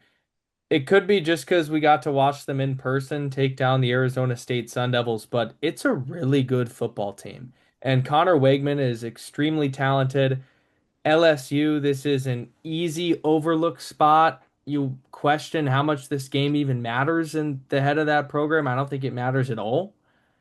And Houston with Willie Fritz, their identity has been we're going to play hard, we're going to lay it all out there no matter the circumstance. I don't believe that changes here in the Texas Bowl. Well, that's the Texas Bowl for you. Yet another team almost hosting, it seems, a bowl game is Tennessee. taking on Illinois in the Liberty Mutual Music City Bowl. That, of course, in Nashville, not too long of a bus ride from Knoxville, and should be a interesting Big Ten SEC matchup. We saw Illinois take on South Carolina last year in a bowl game. The Big Ten won that one. Does the Big Ten snag another win, or does the SEC come out on top? Shay, who do you like between those two? I'm going Illinois. Altmaier is playing, he said. I know it's in Tennessee's backyard, but it's a Tennessee team that same kind of thing. How much are they playing for in this game? If you look at their schedule this year, their best performance of the season was the close loss to Georgia. I mean, their wins were not impressive. Their most impressive win was probably at Florida, but it was a Florida team that was, I mean, Napier had already been fired. It was rough. So I just there's no game on that resume for Tennessee that strikes me as, oh, this is a good football team, except for almost beating Georgia way in the beginning of the season. I think that was the first SEC game for those teams. So I don't know if I can trust the Volunteers to win against a football team that is solid. And Illinois also didn't really adhere to the standards that could have been set out for them in the beginning of the season. But I think Bielema said that I think he even gave a specific number, like half a dozen to 8 or 10 players he expects to enter the transfer portal after the bowl game. So he has obviously set a culture there where he knows of some guys departing, but they're going to depart after they play in this Music City game. I think that speaks to kind of the culture there and the will and the want to win this football game. I also like Illinois here. Altmaier is a terrific quarterback. Illinois is playing their best football at the right time. They've won 3 out of their last 4, and Tennessee's season has been flat out underwhelming in an ultra competitive SEC. Illinois is the underdog in this game, and that might change as we get closer now, 2 weeks away from game day. But I like the fight in the Illini. I think this is a very tough game. If you look behind me, you'll see a lovely Illinois pennant. However, you'll also see a lovely Nashville Predators head. Um, I'm somebody who knows the great city of Nashville, Tennessee very well. And I know, and I don't want to hear any Vanderbilt fans, all 10 of you that there are, come at me and say that city is Vanderbilt's. It's Tennessee. I've been to that city. It's basically my backyard. I'm in northern Alabama right now. It's Tennessee's land. I haven't met a single Vanderbilt fan while in Nashville, while walking on Broadway. It's Tennessee's country. But that said, you also see the Alabama pennant there. I'm not picking Tennessee. I really like Brett Bielema's squad. This Illinois team, it feels slighted. Brett Bielema always has a good squad. They beat USC earlier this year. They're competitive. It sometimes hasn't gone their way, but their record, the fact that this Illinois team has been able to stay competitive in the Big Ten with everything that's changed over the past couple of years, just speaks to how much Altmaier and Bielema has gotten their squads to buy into the culture. So I think the culture there is better than the culture that's at Tennessee right now, because this is a Tennessee team that's up and down. Yeah, and Illinois was in a very similar position last year in their game against South Carolina, and they wanted to win that game. And there was even a little spat between Bielema and Shane Beamer on the other sideline. Like they want to win their end of season bowl games. I think that was shown last year. I think that's shown with the dialogue of who's playing in this one this year. And on the Tennessee side, the leadership is in flux. I mean, Heupel has had some interesting comments post regular season performance, and Tim Banks, their defensive coordinator, was just fired. Boo Carter, talented defensive backs, already entered the transfer portal for Tennessee. I think there's going to be multiple other talented defensive players on that Tennessee roster that follow him now that their DC was fired. And so I don't know if a whole lot of those guys play in this game. And I think Altmaier and that Illinois offense will kind of have their way with the Volunteers. We'll see if it pans out. Will happen at Nissan Stadium where the Titans play. Should be the best game that's happening at Nissan Stadium this entire calendar year. No slight to the Tennessee Titans, though. Speaking of another great bowl game, the Alamo Bowl in San Antonio. Big 12 versus Big 10. USC taking on TCU. Should be a great game on paper because this is a TCU team that started the year off great before running into the Arizona State Sun Devils, and it's been up and down since then. And USC, they had a great year. until they ran into Illinois and then ran into uh, ran into Notre Dame midway through the year as well, and so they had a chance to make the playoffs, but didn't quite go their way towards the end of the season. So these are two teams that kind of feel like this year was close but not quite there. But I lean USC. Makai Lemon um, uh, has helped lead this team along with Mayava. I think Lincoln Riley has this team in a spot to make another leap next year.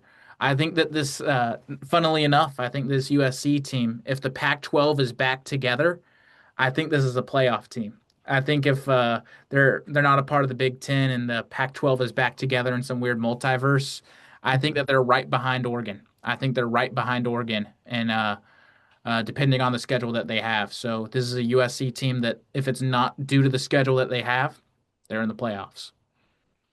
I'm a fan of USC. I think they were good enough if the schedule bent their way in certain aspects that they could have been in that field this year. I think next year is their year, and this strikes me as a team that's like they had some momentum. It just didn't all go their way, and they weren't able to culminate it into a playoff appearance. But I think this is a team where it's like you win your bowl game against a solid team, and that kind of launches you into next year where you do have the playoff campaign.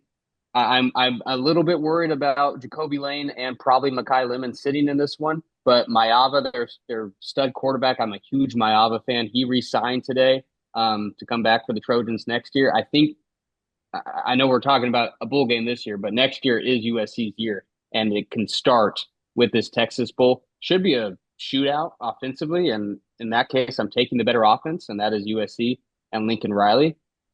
Interesting thing to keep an eye on with TCU is Kendall Briers, their offensive coordinator, announces he was going to South Carolina. Does Josh Hoover follow him there? I know we saw Lenora Sellers reaffirm his commitment to South Carolina, but I think that's something to monitor because Josh Hoover's brother is actually on the South Carolina Gamecocks baseball team. So could he follow his offensive coordinator to Columbia, South Carolina, go to the same school as his brother? I'm That's just something to monitor. It's a little fun storyline in the off season. But with that being said, USC takes down the Horned Frogs. Yeah, I like USC here too. Mayava has the number one QBR in the entire nation. I think if you were to ask even a locked-in college football fan, they might not believe you when you say that. He's been so good, and that could be because of their star wide receivers in Lane and Makai Lemon, but they've been an offensive juggernaut. And even in the games when they lost to Oregon, for example, still had that output on that side of the football. So, although TCU is going to keep this relatively close, it's going to be one of the more exciting bowl games when it comes to offense. I think SC wins by 10 points. Another highly anticipated cross-conference bowl game, ReliaQuest Bowl between Vandy and Iowa. Yet another Big Ten SEC game. We talked about Tennessee, Illinois. This one is going to be any different. Last time we said Illinois clear cut takes down Tennessee. Does the Big Ten reign supreme once again, Shay?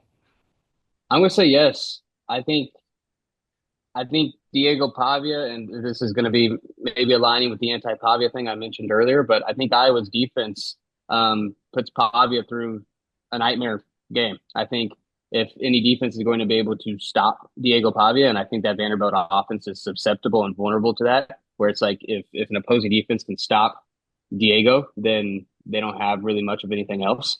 It's not like their running game can take over and run down the throat of Iowa. I mean, Iowa's just a team that does not allow an offense to win the game in a lot of aspects. And I think that Hawkeyes team can squeak out enough points to take down the runner-up in the Heisman race. I'm going to go with Vanderbilt here. Vandy's put up 45 points in each their last 3 weeks of the season, which is just a ridiculous mark, especially considering that they've been in the SEC, and although it hasn't been the most glorified opponents that jump off the page, it's still quality competition. But Shay's right. I mean, the matchup in itself it's interesting. It's an Iowa defense that shuts down high-powered offenses. When those two heads come together, who ends up coming out on? I have to just go with Vanderbilt because of their quarterback under center. I think this is a lot closer game than anybody really thinks, but when it's this kind of toss-up game in my head, I go with who has the better defense, and I think Iowa does. I think Iowa has a late stop. Um, And I think Iowa's offense also is better than it traditionally has been, so it can keep up with Vanderbilt more so than it would have been able to in the past couple of years. Not that Iowa's offense is anything to write home about. It's still a little bit below average, but I still think it's enough because because Iowa's defense can slow down Vanderbilt enough. And I like Iowa in a very close one in Tampa, so should be a really good game. And speaking of a really good game, one that we've all been really looking forward to is the Tony the Tiger Sun Bowl. ASU taking on the ACC champion Duke Blue Devils. I'll lead things off with this one. Arizona State, they're coming in with a lot of question marks. It's really unclear who's going to play in this game. Jeff Sims could be his last ride. Maybe they look to Cam Dyer as well. Who knows? Could be a very interesting game with who ASU is able to put out there, with guys entering the portal, opting out of the bowl game, declaring for the draft. But one thing's for certain, this Duke Blue Devils team, they've gotten hot at the right time of the year. And so I hate to go with the Blue Devils here, but I'm gonna have to go with the Blue Devils.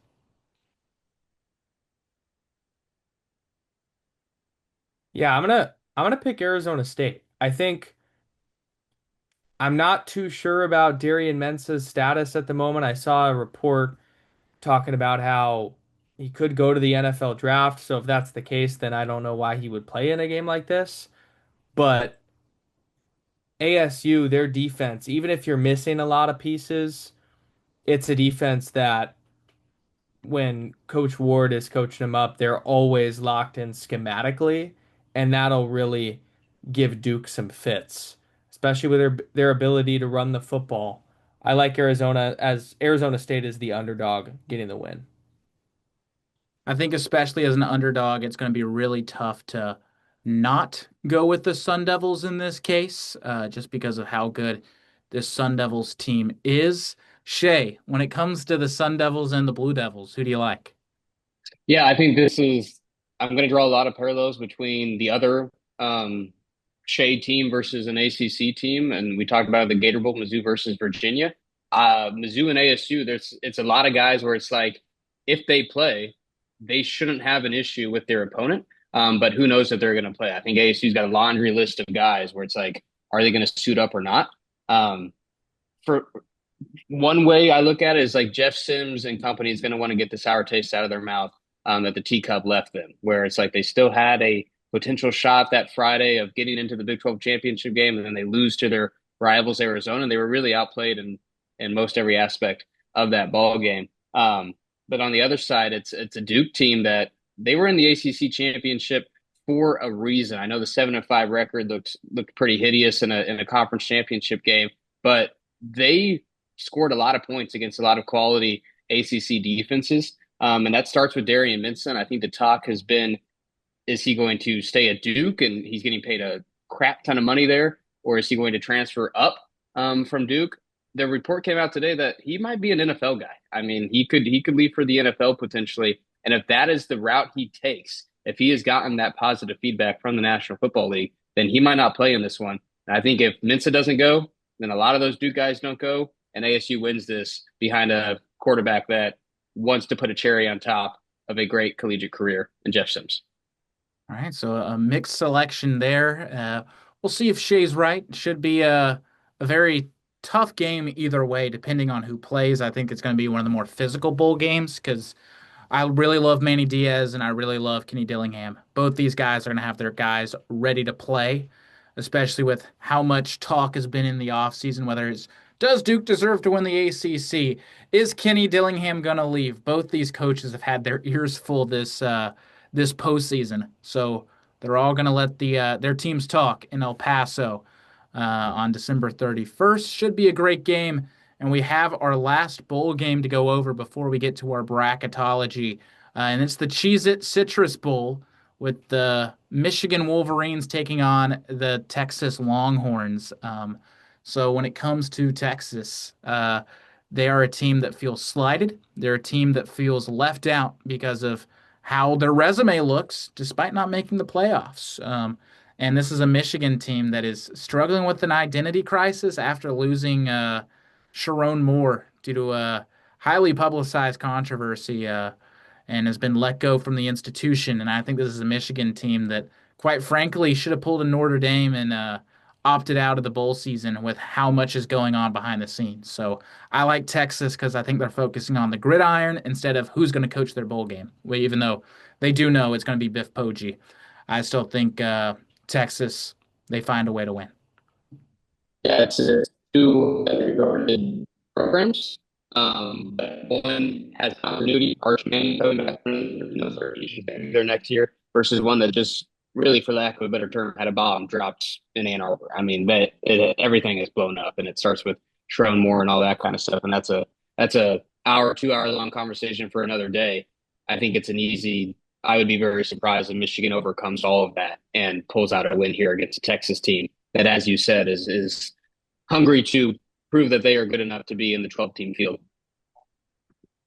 Just feels like there's too much controversy around Michigan to even play a football game. Park, you mentioned how Texas would just be focused on the gridiron, and I agree with that sentiment. They're also, I think, just the better football team here. So you combine both of those factors, Michigan just getting blown out by Ohio State before the controversy, and Texas is playing some good football, winning 4 of their last 5 going into this offseason and this Cheez-It Citrus Bowl. I think the Citrus Bowl is going to be one of the more watched bowl games this year, partly because of what has happened with Sharon Moore and the situation there, but that's a conversation for a different day. But a conversation for today and for this episode. And the reason why many of y'all listening are here is because of our bracketology. We'll break it down right after we take a quick step away. You're watching Blaze Game Day.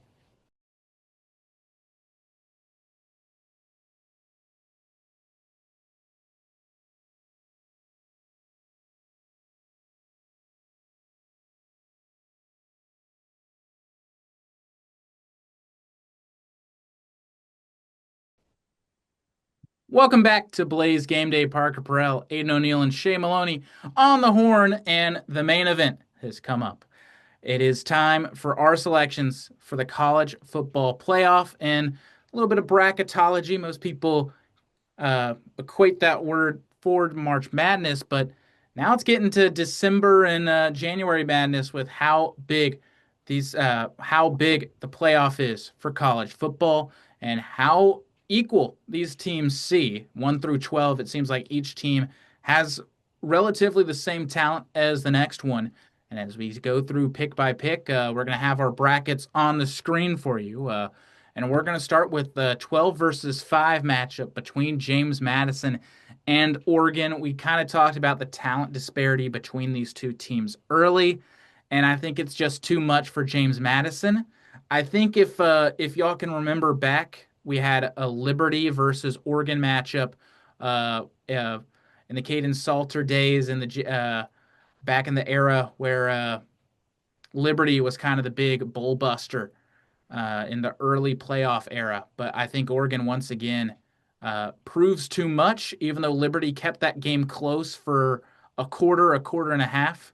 Oregon still proves too much, and they booked their ticket to the Orange Bowl taking on Texas Tech. Yeah, I wanted to give James Madison their flowers earlier, but I would never be crazy enough to not pick Oregon here. They are just better in 1 through 11 on offense and 1 through 11 on defense as well. And it was Oregon's going to win the large majority of their games playing at home at Autzen anyway, and especially when it's against the 12 seed in the Dukes. So I think Oregon wins this pretty handily, despite James Madison deserving to be here. I also have Oregon here. I think they win handedly. Just a more physical bunch, stronger. They've had a great season that, because of how good the Big Ten has been, maybe has been a little overlooked because somehow, despite them also being marvelous, they weren't in the Big Ten championship because the two best teams in the country were in that. So Oregon's got to prove it that we're still here, and I think they do against the Dukes. I think it's going to be a very key matchup between those two teams. We're all going with Oregon moving on to the next round, and this is a big selection where we might differ. Alabama going to Norman, Oklahoma, one of the more highly anticipated games in the entire playoffs, not just in the first round. Shay, who do you like between the Crimson Tide and the Sooners in a highly anticipated rematch playing just under a month between when they first played this season? The Oklahoma defense gave me a lot of pause on picking this game and especially playing at home. That is a very tough place to play. And Alabama has shown a lot of weaknesses playing on the road this year. But I think back to one time they didn't, and that was walking into Sanford Stadium and beating Georgia at the beginning or towards the beginning of the year. And I think Alabama comes out with a similar performance like that in this one. I think Ty Simpson needed a reset himself. He had not been playing the way Ty Simpson was capable of towards the back half of the year. I think this time off before this game will serve him right, more so than I talked about in the beginning segment, where is this a reset for Mateer? And it very well could be. I just don't envision a world where Kalen DeBoer in the offensive mind that he is loses 3 straight times to Brent Venables and Oklahoma. I don't see that happening. I think Alabama, like you joked about, a third time's the charm. Third time is the charm here, and they get a tough road victory. It was a matchup earlier this year where it's like if Alabama doesn't beat themselves, they win that, and they ended up beating themselves. A lot of turnovers led to the Oklahoma taking that game. If Alabama just focuses on giving Oklahoma extra possessions, then they'll win this one as well. I have Alabama. This is a super close matchup. It's going to be tough to go on the road in Norman and get it done, but a couple of points I want to bring up. Firstly, Shay pointed it out, but I believe that Alabama had the right game script and the right game plan in that first time they played Oklahoma. They just so happened to lose by 3 points. It starts with stopping Oklahoma and their rushing attack. If you look back to game by game this season, even when John Mateer was at his best, he got going when that rushing attack was set in the tone. And it opened up so much for Mateer. Alabama, I believe the leading rusher in that game when they played Oklahoma was under 50 yards. If they do that again, it's going to be practically impossible with John Mateer too for that offense to have consistent production. Then it just comes down to, can Alabama score on the other side? And I believe Ty Simpson can do that, especially after losing the game earlier in the season. You feel like Alabama gets their get back with a lot of talk about them not deserving to be in this game, that they prove those folks wrong. All right, I see y'all are on the Alabama train and see the pennant back there. Well, don't look at me, sweetheart. I'm actually going with the Sooners in this game. Wow. I know, a little bit of a shocker here. It's tough because I really like this Alabama team, but they aren't the same Alabama team that had that great run midway through the season where they took down Georgia, they took down Tennessee, took down Missouri, took down Vanderbilt. They are not the same team. Ever since that loss to Oklahoma, Ty Simpson, the offense, they haven't been on the same page. And I think the 28-7 loss against Georgia is an accreditation to how great this Alabama defense is, because it should have been a 49-7 wallop because Georgia, they just played that good. I mean, Alabama, they couldn't run the ball worth anything. And to throw it back to the first time these two teams played earlier this season, Oklahoma won that game because Alabama lost that game by turning the ball over 3 times, one of them being a pick six. Out of the 23 points that Oklahoma had, 17 of them came off turnovers. So Oklahoma won that game because of Alabama's mistakes, and Oklahoma's defense is just that good. I haven't seen normally a defense starts the season great and then cools off. I haven't seen a defense like Oklahoma that has gotten better as the year's gotten along. Ever since that midseason loss to Texas, Oklahoma's defense has just played so good. And not only have they played so good, they've played outstanding at home. And I don't think Alabama gets beaten embarrassingly like they did against Georgia, but I think they stumble in Norman and they lose a close one to Oklahoma. One thing I'll add is Oklahoma even the element of their defense that stands out above other elements is their ability to stop the run. Alabama doesn't really have a rushing attack that scares anybody. And so Oklahoma's best attribute is taking away something that Alabama might not have to begin with. And so Alabama knows they have to win games with Ty Simpson throwing the football around the field, and they know they have to win games with their defense playing well. I don't think there's an edge, as much of an edge here with Oklahoma's defense, because their best trait is taken away something that Alabama's already had taken away in every single one of their games this year, just because that running game has never been able to get going. And I think they know Ty Simpson has to win them a football game. I think Ty Simpson knows that, and I think he'll get it done. I agree, and I think you're right. I think Oklahoma knows that they're taking away something that Alabama doesn't have, but I don't think Alabama knows that. If you look at the Georgia game, they ran the ball throughout the entire game. Second and long, first and long. They have been denied at the line of scrimmage. And I know Georgia was running two safeties deep, so they were daring Simpson to run the ball. And Grubb was trying to be cute by like, we're going to beat you physically. We're going to run the ball no matter the situation. I know that there was a lot of scheming going on. But still, you'd think midway through the third quarter, Alabama would have been like, we're not doing anything on the ground. We're just going to have to try and pass it. But they refused to. I think this Alabama team is just convinced that if they're persistent trying to run the ball, that they'll find ways to win. I mean, we saw this happen against Missouri. We saw it happen against Tennessee, where eventually the running game came through at the end. But when you get to the higher echelons of this game, when you get to the top 12, you're not, if persistence sometimes isn't the way to success. And I think Alabama's running game is going to find that out, because Alabama, despite it being clear to the entire nation, like you just said, Shay, that they can't run the ball. They don't know that. Grubb doesn't know that. This Alabama team doesn't know that. And they're going to find out in a tough fashion in Norman, Oklahoma. And I think it's going to be a tough game. And speaking of a tough game and a tough rematch, Tulane once again travels to Oxford, Mississippi to take on the Rebels. Do y'all see anything different happening in this game, or does it go the same pace? I think Ole Miss handles the business once again. I think they have been gifted a situation where Lane Kiffin's departure might be a big deal, but if we're going to find that out, it's not going to be in round one versus a Tulane team that, as you said, multiple losses in the group of five, and yet they're still in this thing as the 11th seed. They have to go play at Ole Miss. That's another important element of this. Maybe you could paint a picture, see a world where Pete Golding as the head coach without Lane Kiffin, for some reason has to go play at Tulane. Maybe if we had last year's format and something crazy happens that Bayou Voodoo Magic and Tulane ends up with the win. But it being at Ole Miss just further enhances their step above Tulane. I mean, I just don't see Ole Miss losing this game.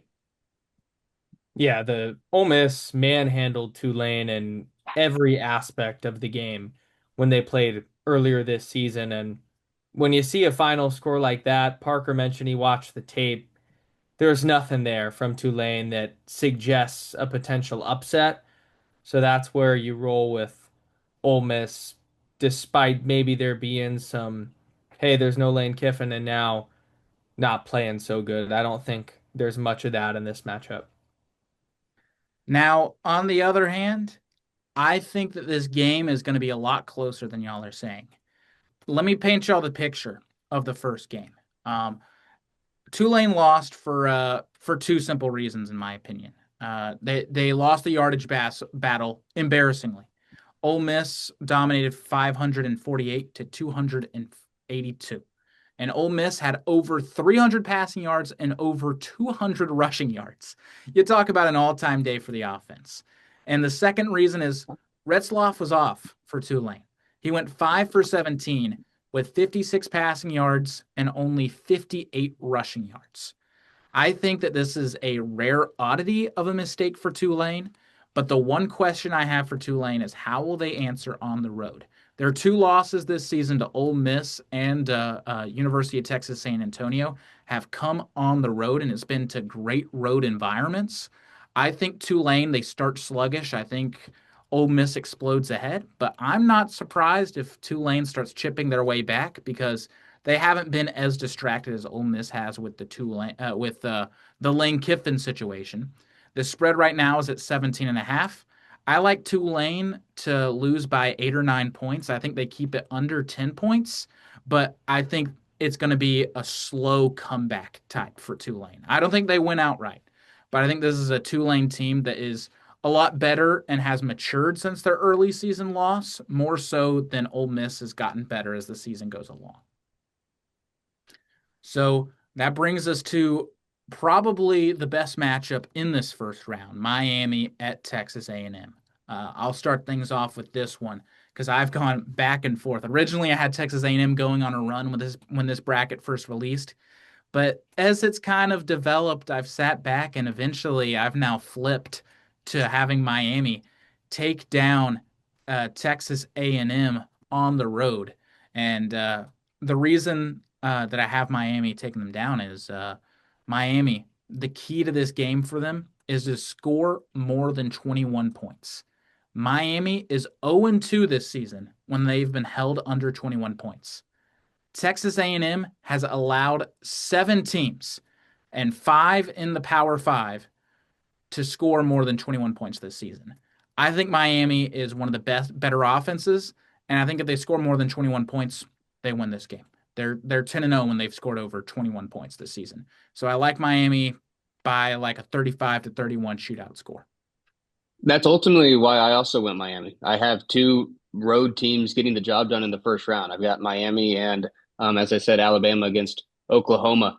I think A&M has not had the defense that they could with Mike Elko. Elko's a defensive mind. He's supposed to have one of the better defenses in the country. That really hasn't panned out the way a lot of people expected it to. With A&M, you've had a little bit of the limp down the stretch situation with the South Carolina scare, losing to Texas, and Aidan made a good point. That's their only loss of the year, and it was a road loss. Like, it's not a bad loss by any stretch of the imagination. And I made the point that they shouldn't have fallen all the way down to 7, but they did. And now they have to play Miami. They don't get a primetime night matchup against the Hurricanes. They have to play at 11 a.m. Central Time, Texas time. And I'm not going to say that totally sealed the deal, but I think that's an environment down there in College Station that can push the envelope over to A&M escaping with a home victory in a way that an 11 a.m. kickoff might not happen. And so you bring a good point with the Hurricanes offense reaching the offensive benchmark. It's also rare when you get a good playoff team that has a chip on their shoulder, and they've heard the noise of all these people saying that Notre Dame should have been in over them and that Miami shouldn't have been in, and they're not one of the better football teams in the country. They're less deserving than the BYUs and the Vanderbilts and the Texases of the world. And so you gave Ohio State a chip on their shoulder last year, and they ended up going on a run, first round to the national championship. Not saying Miami's going to win it all, but I do think they get it done at A&M this year. This was one where, I mean, you guys talked about how you went back and forth. Same for me. I simply couldn't wrap my head around what direction. But I ultimately went with Texas A&M. And a big part of it is having that home game at College Station. They've been one of the best teams in college football this year. Their one loss coming away from home. Miami plays in a building where even their home games aren't packed out. So they're not used to going into a place like A&M and getting the job done. This is 2 teams that have phenomenal quarterbacks in Marcel Reed and Carson Beck. But I believe A&M has enough to end up getting the win. And in all honesty, that determining factor was Miami having to go to College Station and win, something that they haven't proven to be able to do. All right. Seeing as we have some differences in our brackets, but all great decisions. These are all tough games. Some of them are coin flips. I think we'll break down our brackets individually now. I'll go first and I'll lead the way, starting with the Orange Bowl at Hard Rock between Texas Tech and Oregon. And I alluded to it earlier in this episode. I think we're going to find out how good this Texas Tech team is, because I'll be completely blanketly honest. I think this Oregon team is a little overrated. I think it is. It struggled against Iowa, got exposed against Indiana. That game was a lot closer than people give it credit for. I think Dante Moore's decision making during close games is highly questionable. So I like Texas Tech. I think Texas Tech pulls it out in the Orange Bowl and they book their ticket to the Final Four in the Peach Bowl. And from that point on, Rose Bowl I have between Oklahoma and Indiana. I originally thought about having Oklahoma have a little Cinderella run just because I fell in love with their defense when I watched film. But man, this Indiana team is so good. It's just so good. I can't find anything blatantly wrong with what they do. Their offense is great, their defense is stout. I can't pick Oklahoma just pure due to the fact that their offense, I can't rely on them to win a close game against Indiana. And quite frankly, I don't think it's incredibly close after initially thinking about Oklahoma when actually looking at both teams back to back against each other. I like Indiana and Pasadena taking on Texas Tech in the Peach Bowl, but moving it on down to the Sugar Bowl between what I have Ole Miss and Georgia. I think Georgia is the best team in college football. After watching them in the SEC championship, their defense is good, their offense is better. I know it's hard to beat teams twice, Ole Miss, but they're not the same team that played Georgia earlier this year. And Georgia, they're not the same team in almost a different way that played Ole Miss earlier this year. They're even better. And Ole Miss has only gotten worse as the season's gone along, in my opinion. I like Georgia, and I like them big over the Rebels.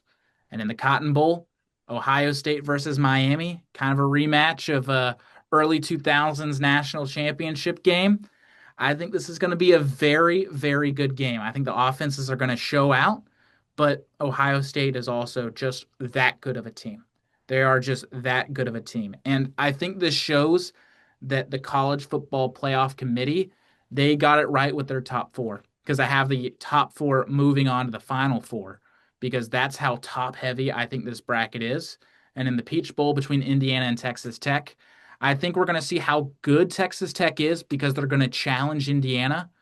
But I think Indiana pulls it off by a touchdown or maybe even a game-winning field goal at the end, booking their ticket to the national championship.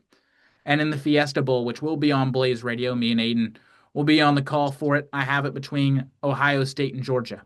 And once again, similarly to what we saw between C.J. Stroud and Stetson Bennett and a New Year's Eve classic in the 14 playoff, I think this is another classic game.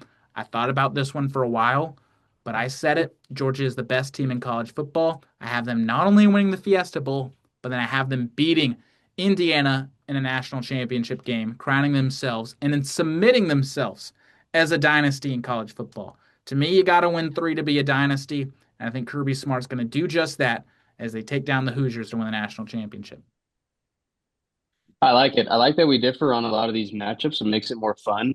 I'll start with the Orange Bowl as well, and we differ on this one. I've got Oregon beating Texas Tech. I think they're the reason that it's not the top 4 teams as the final 4 teams in the semifinals. And this has nothing to do with Texas Tech. Texas Tech is a fantastic team. They're one of the best defenses in college football.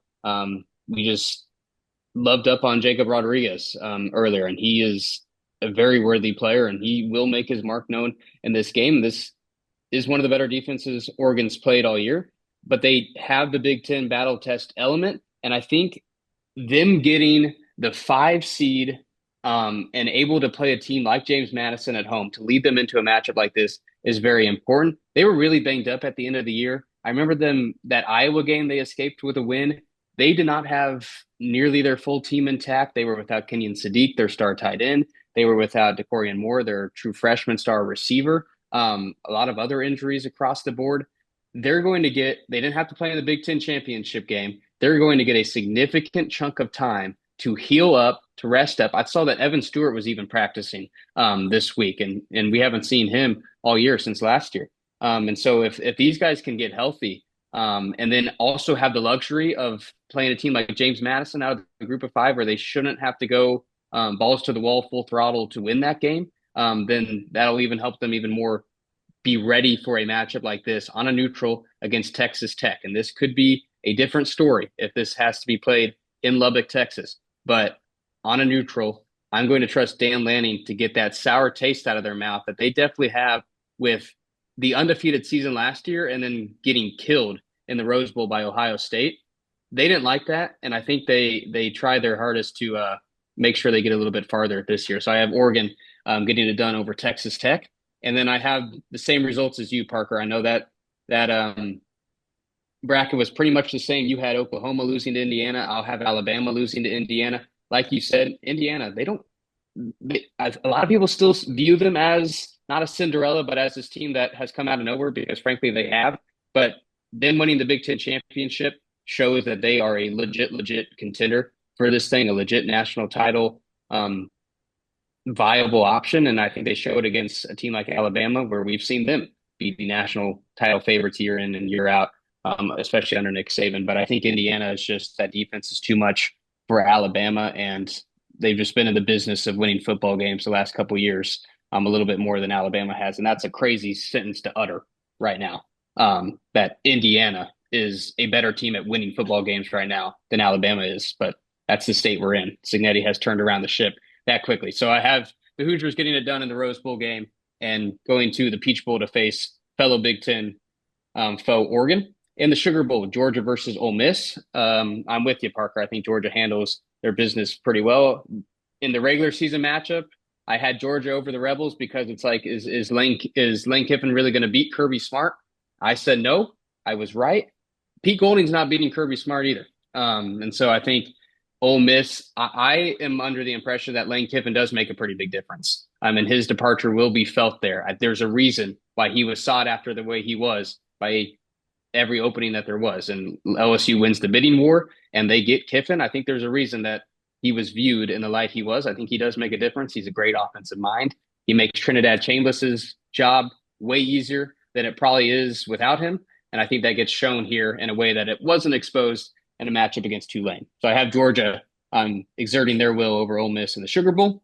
And then the Cotton Bowl, I have Ohio State beating Miami as well. I think this could be a fun, like, out of nowhere close game. Like, is Miami going to go on a run just like Ohio State did last year and show that they're one of the best teams in the country? But again, the defense, too much for Miami.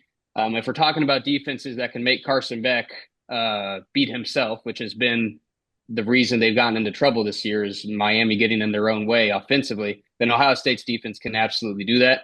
Ohio State has the best defensive player in the country in Caleb Downs. I think he's better than Jacob Rodriguez. It's just he's not in a position where the stats can rival Jacob Rodriguez's, I guess. But and then they also have the best offensive player in the country with Jeremiah Smith, and I firmly believe that as well. So if we're talking about a team that potentially has the best player on that 11 and the best player on this 11, then I'm taking that team. So I got the Buckeyes beating Miami. Takes us to the semis, Indiana versus Oregon in the Peach Bowl. This is a rematch, just like we got Oregon versus Ohio State last year. And after Oregon got the job done against the Buckeyes in the regular season, it was a complete reversal. I think Oregon gets it done over Indiana in the rematch. I know you said you were low on Oregon. I'm not. I think Oregon is legit this year, and it's really just faith in Dan Lanning. I think Dan Lanning eventually wins a national championship. And I'm seeing a little bit. It's not this year, but I think he is going to inch closer and closer year after year. He has the operation down in Eugene, and I think this year he gets the marquee win, not only over Texas Tech, but another one against Indiana, and punches their ticket to the national championship. I'm a big believer in Dan Lanning. I think Dante Moore, I think you're right in the fact that he can, just like Carson Beck, get in his way a little bit, especially when the rubber hits the road and he has to make big plays towards the end of games. But the defense will give him a lot of leeway in this playoff. They have all year, and that's really what has set Oregon apart is how good that defense has been. And that will carry them a long ways in this playoff. I have them going to the national championship where they will play Ohio State. I have Ohio State beating Georgia. It's, again, defense. I sat down at the beginning of this thing and looked at the bracket, and I'm like, who wins national championships? And I went back the last 5 or 6 years, and you have to reach a certain benchmark in terms – you have to be an elite defense. You really do. Even the LSU the LSU Joe Burrow year, where they were the best offense that we've seen in a long, long time, that defense was still pretty dang good, and it helped them win a lot of games that year as well. you have to have a very, very good defense. We saw it last year with Ohio State. We saw it the year before with Michigan. And Ohio State is right there again. They don't allow anybody to run on them. They don't allow anybody to score on them. They have the best scoring defense in the entire country. And I think that seals the deal over a Georgia team where their offense just didn't meet the benchmark that's been needed the last few years. The offense, I believe, is in the 30th range. History tells us you have to be a top 20 offense to end up winning the national title. I think Michigan was a little bit of a spot on the other side of the radar where their yardage was not there, but they were still a top 15 scoring offense because of kind of where the field position they picked up the football because of how good their defense was. Michigan still scored a crap ton of points a couple seasons ago with Harbaugh when they won the national championship. Georgia just doesn't have the scoring that they have the 2 seasons where they ended up winning the national championship back to back. So that is what held me back from agreeing with you, Parker, and taking them to win the national title. So I have a Big Ten versus Big Ten national championship, Ohio State versus Oregon, a rematch of the Rose Bowl last year where Ohio State crushed Oregon. I don't think it's going to be a crushing, but I have Ohio State repeating as national champions this year. I think they get the job done again. I think we have another back-to-back situation, just like Kirby Smart and Georgia did a few years ago. I think Ohio State, despite the loss to Indiana, I think they are the best team in college football. There was a reason they really had no issues in their 12 games of the regular season. It's just they have such a large margin of error offensively with Julian Sain because of how good that defense is. It's really astounding. Like teams just don't score on them. And Indiana didn't score on them either. It's just the offense had some things not go their way. I mean, a 20-something yard missed field goal, like that's not going to happen over and over again. Ohio State, unless multiple shoes fall the right way or I guess the wrong way for them, they are going to repeat this year. I firmly believe that. I love it. Mine also is different than your guys's, which is good because we have a lot of different stuff that can I mean it speaks to the parity of where the sport's at right now, and it's in a great spot. So we'll start with the Orange Bowl, Texas Tech versus Oregon. I've got Texas Tech coming out on top in this one. I agree with Parker. I think it helps when you see a team in person and you see the nation's leader in sacks and David Bailey, and you see this dominant front that was all over the all Big 12 team, but they really are that good. And the one game that they lost was without their starting quarterback. With Will Hammond starting against ASU, they narrowly lost after coming back late. So I think now they're at full strength. In every game where they've needed to be great, they've been great. It's hard to ignore that. And they're physical enough to get to Dante Moore to make his life difficult. And that's why I have the Red Raiders defeating the Oregon Ducks and moving on to the semifinal. Moving on to Indiana versus Alabama in the Rose Bowl. Indiana's just too good. Parker, you talked about it, but they really are that good. Like you sit there and you want to call them this Cinderella and you want to say, well, maybe they're not this good statistically, but they really are. Not only do they have the Heisman at quarterback, but they have an elite defense. Elite. And that is what is going to make them such a threat in the college football playoff, is dominating on that side of the football. And going up against Alabama, that already is one-dimensional, they really can hone in on disrupting Ty Simpson. They're going to be in a tough situation where another player is going to have to kind of step up out of nowhere, and I don't think that's going to be the case against Indiana. So also with them being a 1 seed, if they went out this early, then there'd be some other conversations about Indiana and truly how great this season is. So I think the Hoosiers move on to the next round. Moving on to the Sugar Bowl, I believe you guys did that third. This is where I'm going to shock the world. I think Ole Miss is going to win this game. I know it's ridiculous. It sounds ridiculous sitting here and saying it after you guys, well, in Parker's case, you had them winning the national championship, and Shay, you have them going deep. So me having them going out here seems a little bit crazy, but I saw the SEC championship. I did. But before that, there wasn't a moment where I was thinking to myself, this Georgia team feels like Georgia. Like they feel like this physical team that gets to the quarterback every time. And it doesn't matter because we're just stronger and we're faster and we're more dominant than you. I haven't felt that way about Georgia this season. And I don't want to change my opinion now. I think there is an element, and I get your guys' point about Lane Kiffin means a lot. But I think, and this could be me wanting a Cinderella, that there could be a slap in the face, watch us go on this run here sort of vibe too. And that's what I get with Ole Miss. I think that Georgia's passing defense isn't that good. Trinidad Chambliss is going to be able to sit in that pocket and deliver some strong throws, push the ball vertically, because Georgia's pass rush too hasn't been the same Georgia pass rush that we're used to. They lost narrowly earlier this season to the Bulldogs. It's hard to beat a team 2 times in one season. And I think that Ole Miss beats Georgia in the Sugar Bowl and moves on to the college football playoff semifinal. And in the final game of the quarters, which is Ohio State versus Texas A&M, that's the Cotton Bowl. This is Ohio State's game to win. Shay and I are going to have a lot of the same opinions when it comes to Ohio State as I go through this bracket, but when they lose, it's narrow and they don't lose a lot because they do so many things well. And to beat Ohio State, you have to be perfect in every aspect of the game, like to a T. And I don't think that Texas A&M has that in them. I don't think that Miami would have that in them if they were to play Ohio State.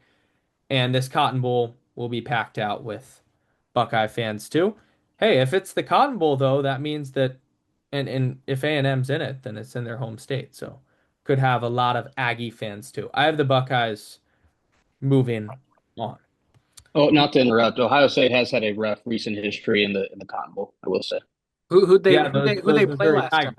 Who'd they play? A couple years ago, they fell to the Mizzou Tigers in that building in Jerry's World, and so I know someone who was in attendance. Yeah, I do too. So I have Ohio State winning that matchup. Let's go to the Peach Bowl semifinal. Texas Tech versus Indiana. These teams play a similar style. I think the defense is really dominant on both sides. Indiana has the advantage at quarterback, but I think Texas Tech wins this game. And I don't want to be the Big 12 homers sitting on Blaze Radio, the same conference that ASU is in, but Texas Tech is a dominant group. They are so good defensively that this might be one of the more sloppy college football playoff semifinal games you're ever going to see. Maybe a couple touchdowns is the difference. Maybe it's 17-13 Texas Tech. But the Red Raiders, they've had one blip, and it was the loss to ASU. And Baron Morton is so good. They have a ton of options offensively. Reggie Virgil's coming into his own as a wide receiver one. Although the Hoosiers have had this amazing season, I don't know if it results in a national championship. And I find it interesting that none of us have picked the 1 seed to go and win it all. I'm not going to do it either. I think the Texas Tech Red Raiders are going to go to the national championship representing the Big 12. And then Ohio State Ole Miss in the Fiesta Bowl. I know it would be fun if I kept this rebel train going and I said they were going to win the national championship or something crazy, but I can't. I have the Ohio State Buckeyes defeating Ole Miss in the Fiesta Bowl. This is where, although Ole Miss, I believe, would have a lot of fun and somehow find a way to win games, where Ohio State would just blow them out. I think it would be an underwhelming Fiesta Bowl, and for Parker and I's sake, who have the pleasure of calling it for Blaze, I hope not, because that would make it way more boring. But I think Ohio State, after that loss to Indiana, they're really learning on how to bounce back in the playoff, just like they did last year. They lost to Michigan, and then from then on, went on a crazy run. So I think they take down Ole Miss in the Fiesta Bowl by 2 touchdowns. And then in the national championship, I have Ohio State versus Texas Tech. 2 really good defenses. Ohio State's offense is just so much better. And I have the Buckeyes repeating as national champions. Everybody still knows deep down, I think, that they are the best team in the country. They just got to prove it again. And I believe that they do. All right, so a couple guys going with Ohio State. I'm the only one that differed. We'll see if the odd man wins this time. But I think either way, the consensus that we have is that even though we have basically a consensus championship with both of y'all having Ohio State winning it all and me having Ohio State go close, I think the consensus overall is that there's no consensus. This is going to be a crazy playoffs. This is going to be a wild playoffs. I was going to make that point. I mean, last year, because of you had Boise State inserted as the 3 seed, and you had a Georgia team where it's Gunnar Stockton, who was not the starter all season long, having to step in and play the biggest games of the year. You got some matchups that were less compelling than the ones we are going to get over and over and over again this year.